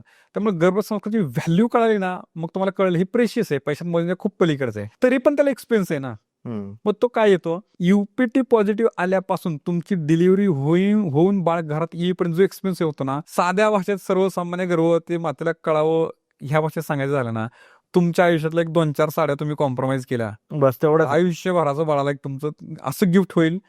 नाहीतर बाळ जन्माल्यानंतर 1 वर्ष होईल, पण लाख रुपयाची गिफ्ट त्याला आपण खेळण्यातून देतो. पण हे गिफ्ट आपल्याला त्याच्या ह्याच्यातून आपण साध्य करू शकतो. एवढं छोट्या ह्याच्यातून आपल्याला साध्य सर काही अनुभव आहेत का गर्भसंस्काराचे की जे तुम्ही सांगायला इच्छुक असाल इथं की गर्भसंस्कार केल्यामुळे काय बदल किंवा चांगल्या गोष्टी? नक्कीच. गर्भसंस्कारचे वेगवेगळ्या मध्ये आपला इम्पॅक्ट बघायला मिळतात. एकतर गर्भवती मातेच्या लाईफमध्ये इम्पॅक्ट येतो प्रेग्नन्सी जर्नीमध्ये, या प्रवासामध्ये बरोबर. ती काय एक्सपिरियन्स करते. राईट. नंबर 2 डिलिव्हरीच्या प्रोसेसमध्ये, आणि नंबर 3 बाळ जन्म आल्यानंतर बाळामधला. असे वेगवेगळे आमच्याकडे एक्सपिरियन्स आहेत गर्भसंस्कार. करेक्ट. त्यातलं एक जबरदस्त एक्झाम्पल म्हणजे काय, आमच्याकडं ज्योती ताई म्हणून आहेत, आपल्याकडं ते गर्भसंस्कारासाठी आले हा. आणि सोनोग्राफीमध्ये त्यांना सांगितलं की गर्भाशयामध्ये बाळाला जोडणारी जी नाळ आहे, अम्बिलिकल कॉर्ड आहे, त्याच्यामध्ये 2 आर्टरी आणि 1 वेन असते. शुद्ध रक्तपुरवठा घेऊन जाणारे 2 रक्तवाहिनी असतात आणि एक शुद्ध म्हणजे एक वेन असते. आणि दुर्दैवाने त्यांच्यामध्ये 2 आर्टरीच्या ऐवजी 1च आर्टरी होती. मग ते 1 आर्टरी असल्यामुळे त्यांना ते स्त्रीरोगतज्ञांनी सांगितलं की आता तुमच्या बाळाचं पोषण व्यवस्थित होणार नाही, तुमचं बाळ खूप कमी वजनाचं होऊ शकतं, बाळामध्ये काय अडचण येऊ शकते, तुम्हाला त्रास होऊ शकतो. आणि असं त्यांनी ते कॉम्प्लिकेशन सांगितल्यानंतर, ते थोडं रिस्की आहे असं सांगितल्यानंतर, मग त्यांनी गर्भसंस्कार चालू असल्यामुळे आम्हाला अप्रोच केलं, सगळ्या गोष्टी सांगितलं आणि गर्भसंस्कारची जर्नी चालू झाली. त्यांनी आमच्याकडे गर्भसंस्कारची परफेक्ट जर्नी केली. आर्टरी तर एकच आहे, त्याच्यात आपण फार बदल नाही काय करू शकतो, बरोबर. पण त्याच्या माध्यमातून बाळापर्यंत पोहोचणाऱ्या गोष्टींमध्ये आपण नक्की बदल घडवू शकतो. आणि ह्या गर्भसंस्कारच्या प्रोग्राम मधून हे सगळं त्यांनी कम्प्लीट केलं. त्यांनी पूर्ण दिवस घेतले डिलिव्हरी व्हायला. डिलिव्हरी त्यांची व्यवस्थित छान पद्धतीने नॉर्मल झाली. बाळ डिलिव्हरी झालं आणि बाळाचं वजन 2.8 किलो होतं. म्हणजे ज्यांना सगळं नॉर्मल आहे त्यांचं पण बाळ आज 2.25 किलो 2.5 किलोचं बघायला मिळतं. पण गर्भसंस्कारामध्ये त्यांचं बाळ, मग डॉक्टर पण म्हणले अरे जनरली असं नाही बघायला मिळत, तुम्ही खूप छान पद्धतीने काळजी घेत तुम्हाला साध्य करता आले. मग त्यांनी सांगितलं नाही आम्ही पॅरल गर्भसंस्कार ह्या सगळ्या गोष्टी वर्कआउट केल्या. तर असा एक एक्सपिरियन्स आहे. दुसरा एक असा एक्सपिरियन्स आहे की आता प्रेग्नन्सी जर्नीमध्ये त्यांना खूप त्रास चालू झाले. प्रेग्नन्सी जर्नीमध्ये म्हणजे त्यांना पायावर सूज येणं, त्यांना बीपीच्या गोळ्या चालू झाल्या, त्यांना शुगर आलं, थायरॉइड पण निघालं. फर्स्ट प्रेग्नन्सीच्या वेळी हे सगळं चालू आहे. हे असल्यामुळे खूप ट्रीटमेंट त्यांचे पॅरल चालू झाले. ते हॉस्पिटलमध्ये ऍडमिट झाले. हाय रिस्क प्रेग्नन्सीमध्ये ट्रीटमेंट चालू केली. ICU मध्ये ऍडमिट झाले त्यांनी. शेवटचे बरेच दिवस ICU मध्ये ऍडमिट राहिले डिलिव्हरीच्या अगोदर. आणि मग त्यांची डिलिव्हरी झाली आणि बाळ पण कमी वजनाचं झालं. बाळामध्ये पण त्यांना म्हणजे जे नको आहेत, बाळ खूप किरकिर आहे, त्रास येतं, रडणार आहे, असं त्यांना बाळ ते मिळालं. असं साधनाताई म्हणून आहेत. मग सेकंड प्रेग्नन्सीच्या वेळेस हा एक्सपिरियन्स त्यांच्या जोडीला आहे म्हणून ते जागरूक झाले. माणसं बऱ्याच वेळा असा आमचा अनुभव की कुठं तर टेस्ट आल्यानंतर हुशार होतो. आणि मग त्यांना गर्भसंस्काराची त्यांनी इन्फॉर्मेशन घेतली, अप्रोच केला, आमच्याकडे गर्भसंस्कार चालू झाली. सेकंड प्रेग्नन्सीच्या वेळेस ना त्यांना बीपी झाला, ना थायरॉइडची त्यांना कुठली गोळी घ्यावी लागली, ना शुगरचा त्यांना काय प्रॉब्लेम झाला. 1 दिवस कसला ऍडमिट व्हावं लागलं नाही, वेगळं कुठलं इंजेक्शन घ्यावं लागलं नाही. आणि व्यवस्थित त्यांची प्रेग्नन्सी जर्नी टिल डिलिव्हरी झाली. डिलिव्हरी पण एकदम फॅन्टॅस्टिक झाली आणि बाळ त्यांना पाहिजे तसं मिळालं. अरे जबरदस्त. आणि हा एक्सपिरियन्स त्यांच्यासाठी खूप जबरदस्त आहे ना, कारण पहिली प्रेग्नन्सी जर्नी त्यांनी एक्सपिरियन्स केली आणि मग दुसऱ्या प्रेग्नन्सीच्या वेळेस आपसूक काळजी आहे ना, आणि तो प्रवास त्यांचा चालतोय आणि मग बरोबर आहे. ते म्हणतात अनबिलिव्हेबल, आमचा विश्वासच बसत नाही की असं काय एवढं गर्भसंस्कारला लोक तेवढं सिरियसली नव्हते घेत सर आजपर्यंत, पण जे असेल त्याचे परिणाम लोकांना दिसायला लागले आता. त्यानंतर लोक त्याला खूप एक म्हणजे मस्ट गोष्ट म्हणून बघायला लागले प्रेग्नेन्सीमध्ये. आणि तुमच्यासारखे डॉक्टर लोक त्यासाठी इतकं काम करताय, आयुर्वेद एक्सपर्ट आपण म्हणू शकतो. तुम्ही आणि मॅम सोबत असतात मोस्टली म्हणजे ट्रीटमेंटमध्ये, तर खूप चांगलं कार्य एक चालू आहे सर यामध्ये. आणखीन एक मला पॉईंट डेफिनेटली जनरली गर्भसंस्कार तुम्ही असं म्हणलात की आता जे लोक करतायत किंवा दिवसेंदिवस प्रमाण वाढत चाललंय, पण आम्हाला एक जनरली प्रॅक्टिकल असं पण चित्र बघायला मिळतं की आपल्याकडे फ्री गोष्टीची व्हॅल्यू नसते नसते कुठल्याही गोष्ट. आणि आपल्या शास्त्रात पण सांगितलंय की गुरुला गुरुदक्षिणा दिलीच पाहिजे. पैशात मोजायचं ना, पण दिलं पाहिजे, कारण तर ते शास्त्र उपयोगी पडतं, बरोबर. शास्त्रात सांगितलं. बरोबर. आणि मग असंच काहीतरी बाळ मिळवण्याच्या बाबतीतून आम्हाला एक कशाबद्दल? प्रॅक्टिकल एक्सपिरियन्स मध्ये मिळतं, कशामध्ये? की ज्यांना सहज प्रेग्नन्सी राहिली हा, त्याची त्यांना फार व्हॅल्यू नसते. वाटत नाही. म्हणजे प्रेग्नन्सी राहिल्याचा आनंद नक्की आहे, पण मग गर्भसंस्काराचा परिणाम बाळामध्ये घ्यावा, प्रेग्नन्सी जर्नीमध्ये घ्यावा, ह्याच्यासाठी त्यांचा कल जास्त आम्हाला बघायला मिळत नाही. पण जी माता आयव्हीआय करून फेल गेलंय, आयव्हीएफ करून पण त्रास झालाय, कॉम्प्लिकेशन झालेत, आयव्हीएफ केलंय, किंवा बाळ मिळण्यासाठी जे झगडलेत, ज्यांनी खूप स्ट्रगल केलंय, म्हणजे मेहनत घेतली, खर्च केलाय, म्हणजे खूप काही प्रयत्न केल्यानंतर बाळ मिळवलंय ना, ते गर्भसंस्काराला पटकन लगेच रेडी होतात. म्हणजे सुरुवातच करतात. बरोबर. आणि नंबर 2 असे काही की जे मेडिकल प्रोफेशनशी रिलेटेड आहेत आणि ज्यांना ह्याचं बेसिक फाउंडेशन कळतं, माहिती आहे, ते लोक पटकन अप्रोच करतात. पण ज्यांना सहज प्रेग्नन्सी राहिली आणि मग कुठं तर हा ठीक आहे, आम्हाला असं पण म्हणतात की म्हणजे आता गर्भधारणा राहिली आणि प्रेग्नन्सी च्या फेजमध्ये गर्भसंस्कार आम्ही जेव्हा सांगतो एखाद्या कार्यशाळेत, वेबिनारमध्ये, वर्कशॉपमध्ये, तेव्हा आम्हाला काही पॅरेंट झाल्यानंतर येऊन सांगतात की नाही डॉक्टर साहेब, आमच्या वेळेस कुठं गर्भसंस्कार होते, आता हे आमचेच पोरं आहेत की चांगलीच आहेत, आता काय गर्भसंस्कारची गरज आहे. तर त्यांना मग आम्ही असा प्रश्न विचारतो, नाही तुमचा पॉईंट बरोबर आहे एक्झॅक्टली, पण मग तुमच्या आई वडिलांची डिलिव्हरी कुठं हॉस्पिटलमध्ये झाली, ती घरीच झाली ना. घरी झाली. मग आता तुमच्या मुलीच्या सुनेची डिलिव्हरी घरी करणार का तुम्ही? बरोबर. हॉस्पिटलमध्ये, कारण बदलणाऱ्या परिस्थितीनुसार तुम्ही त्या गोष्टी कारण ते मुलं पण तेवढे एक्सपर्ट होत चालले ना, हा. जीन्स भयानक आहे, आपण तो तसे नाही येते, ते थोडे ऍडव्हान्स आहेत. Yes yes. आणि मग एक्झॅक्टली गर्भसंस्कारात तसाच ऍस्पेक्ट आहे. तुमच्या आजी आजोबांच्या वेळेस परंपरेने चालत आल्या, घरात एकत्र कुटुंब पद्धती होती, 40-40, 50-50 लोक एका घरात राहत होते. आता घरात 5-7 माणसं म्हणजे भरपूर झाले. ती म्हणायची वेळ आली, खरं. असे. आणि मग लाईफस्टाईल फास्ट आणि ह्या सगळ्या गोष्टींमध्ये हे करून घेण्यासाठी एक कोच, गाईड, मेंटॉर, एक ऑथेंटिक प्लॅटफॉर्म असणं गरजेचं आहे. आणि ऑफकोर्स मी हे पण कायम सांगतो आमच्या कार्यशाळेत, वर्कशॉपमध्ये, की आजारी पडल्यानंतर तुमचा सक्का भाऊ हायकोर्टात वकील आहे म्हणून त्याच्याकडे जाऊन ट्रीटमेंट नाही घेत तुम्ही. तुमचा अनोळखी डॉक्टर आहे तुमच्या एरियामध्ये, त्याच्याकडे जाऊन ट्रीटमेंट घेता का? बरोबर आहे. तर त्याची इत्यंभूत इन्फॉर्मेशन त्याला आहे. करेक्ट. एक्झॅक्टली गर्भसंस्कार हा पण हेल्थ रिलेटेड विषय असल्यामुळं गर्भसंस्कार तुम्ही हेल्थ केअर प्रोफेशनल डॉक्टरांच्या गायडन्स खालीच करणं जास्त इम्पॉर्टंट गरजेचं आहे. So काही करणं गरजेचं नाही आहे. हा, कारण तुमचे रिपोर्ट्स हे सगळं मॅपिंग करणं, मॉनिटर करणं, त्याला अनुरूप हे सगळे प्रोग्राम डिझाईन होऊन इम्प्लिमेंट करणं, हे खूप गोष्टी गरजेचं आहेत. आणि मग ते केल्या, त्या जर आपण वर्कआउट केला तर पाहिजे तसं आपण बाळ मिळू शकतो. आणि म्हणजे प्रेग्नन्सी जर्नी ही मेमोरेबल व्हायलाच पाहिजे. हा उत्सव आहे, त्या स्त्री देवाने दिलेली देणगी आहे. आता अलीकडे हार्डली तुमच्या लाईफमध्ये 2 वेळाच येणार आहे. पहिल्यासारखं असं तर नाही, 7-8 आधी 2 वेळाच येणार आहे. आयुष्य 2 तुमच्या लाईफमध्ये सगळ्यात गोल्डन स्पॅन आणि मेमोरेबल दिवस उत्सव सेलिब्रेट करू शकतो. त्यासाठी गर्भसंस्कार त्याला जोड असणं आवश्यक आहे. सर, आता ज्याही महिलांना किंवा पुरुषांना किंवा फॅमिलीला तुमच्याकडून गर्भसंस्कार करून घ्यायचे, तर ते तुम्हाला कसं कॉन्टॅक्ट करू शकता? ते आम्हाला आमच्या कॉन्टॅक्ट नंबरला आहे, आमच्या टीमला अप्रोच करू शकता. आमच्याकडे वेबसाईट आहे, व्हॉट्सअपला कम्युनिकेशन नंबर पण मी डिस्प्लेला लावलेलेच आहे, आता लोकांना दिसत असतील, आणि डिस्क्रिप्शन मध्ये नंबर आहेतच. येस त्याच्यावर त्यांनी कॉन्टॅक्ट करू शकतात, चॅटिंग करू शकतात, कॉल करू शकतात, प्रायर अपॉइंटमेंट घेऊ शकतात. आणि वेगवेगळे वेबिनार्स असतात, वर्कशॉप असतात.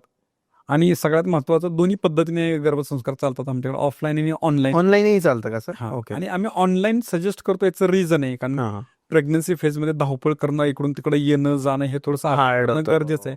पहिल्यासारखं तेवढं सेफ आणि सेक्युअर ट्रॅव्हल नाहीये आपल्याकडे. सो दॅट, आणि डिस्टन्स लोकेशनला असणाऱ्या लोकांना आणि सोयीस्कर होतं, सोपं. बरोबर. आणि डॉक्टर टीम तुमच्या कनेक्टमध्ये असेल तर मग बाकी कुठल्या अडचणीच्या विषयात नाही. आणि जननी गर्भसंस्कार रन बाय डॉक्टर्स आहेत, पॅनवर सगळे डॉक्टर्सच आहेत. ओके. सो दॅट काय काळजी, चिंता असणे का नाही. ब्लाइंडली ठीक आहे, आम्हाला कोणतरी एक सपोर्ट आहे, बॅकबोन आहे, असं जननी गर्भसंस्कार नक्की सोबत असेल. सर, तुमचं खरंच मनापासून धन्यवाद. खूप छान माहिती तुम्ही दिली आहे. आणि जाता आता आपल्या ऑडियन्सला काय सांगू इच्छा? तर मी ऑडियन्सला नक्कीच हे सांगेल की गर्भसंस्कार हे तुमच्या त्या बाळाच्या लाईफमध्ये एकदाच येणार आहेत. नंतर कितीही करोडो रुपये लावले, कितीही तुम्ही प्रयत्न केले, तर ते दिवस त्या बाळाच्या बाबतीत कधीच येऊ शकत नाहीत. आणि नंबर 2, ज्या पद्धतीने तुम्ही डिलिव्हरीला सिरियस घेता, की तो कुठं डिलिव्हरी करायची, कुठल्या हॉस्पिटलला करायची, कसं करायची, त्याच्यापेक्षा तुम्ही जास्त सिरियसली गर्भसंस्कारला घेणं गरजेचं आहे. कारण गर्भसंस्कार जर केले परफेक्ट, तर मग डिलिव्हरीचं तुम्हाला सिरियसली फार घेण्याची आवश्यकता नाही, बट नॅचरल ते नैसर्गिक होऊन जाईल. सो दॅट प्रत्येक डिलिव्हरी, जसं गव्हर्नमेंटनी कॅम्पेनिंग राबवलं 20 वर्षापूर्वी, की प्रत्येक डिलिव्हरी हॉस्पिटल डिलिव्हरी व्हायलाच पाहिजे, तसं आमचं मिशन आहे की प्रत्येक गर्भवती माता ही गर्भसंस्कारित असूनच त्यांनी डिलिव्हरी करायला पाहिजे. एक्झॅक्ट म्हणजे गर्भसंस्कारित डिलिव्हरी व्हायला पाहिजे ते. राईट. ते आमचं मिशन आहे. त्यामुळे गर्भसंस्कार हे केलेच पाहिजे हे मी प्रत्येकाला आठवसाने डेफिनेटली सांगेन. Thank you so much sir. आणि मलाही तेच सांगायचं आहे की गर्भसंस्कार हा खूप इम्पॉर्टंट मुद्दा आहे तुमच्या प्रेग्नन्सी जर्नीमधला. तर ते केल्याने तुमच्या मुलांवर तुमच्या म्हणजे खूप चांगले संस्कार घडतात आणि तुम्हाला जसा मुलगा हवा आहे, जसे त्याच्यावर संस्कार घडवायचे ते त्या 9 महिन्यामध्येच जास्त घडले जातात. तर तुम्ही त्याच्याकडे खूप एक मस्ट गोष्ट म्हणून बघितलं पाहिजे. सर तुमचं मनापासून धन्यवाद. Yes, thank you. इथं बोलल्याबद्दल आभारी. थँक्यू. Thank you so much.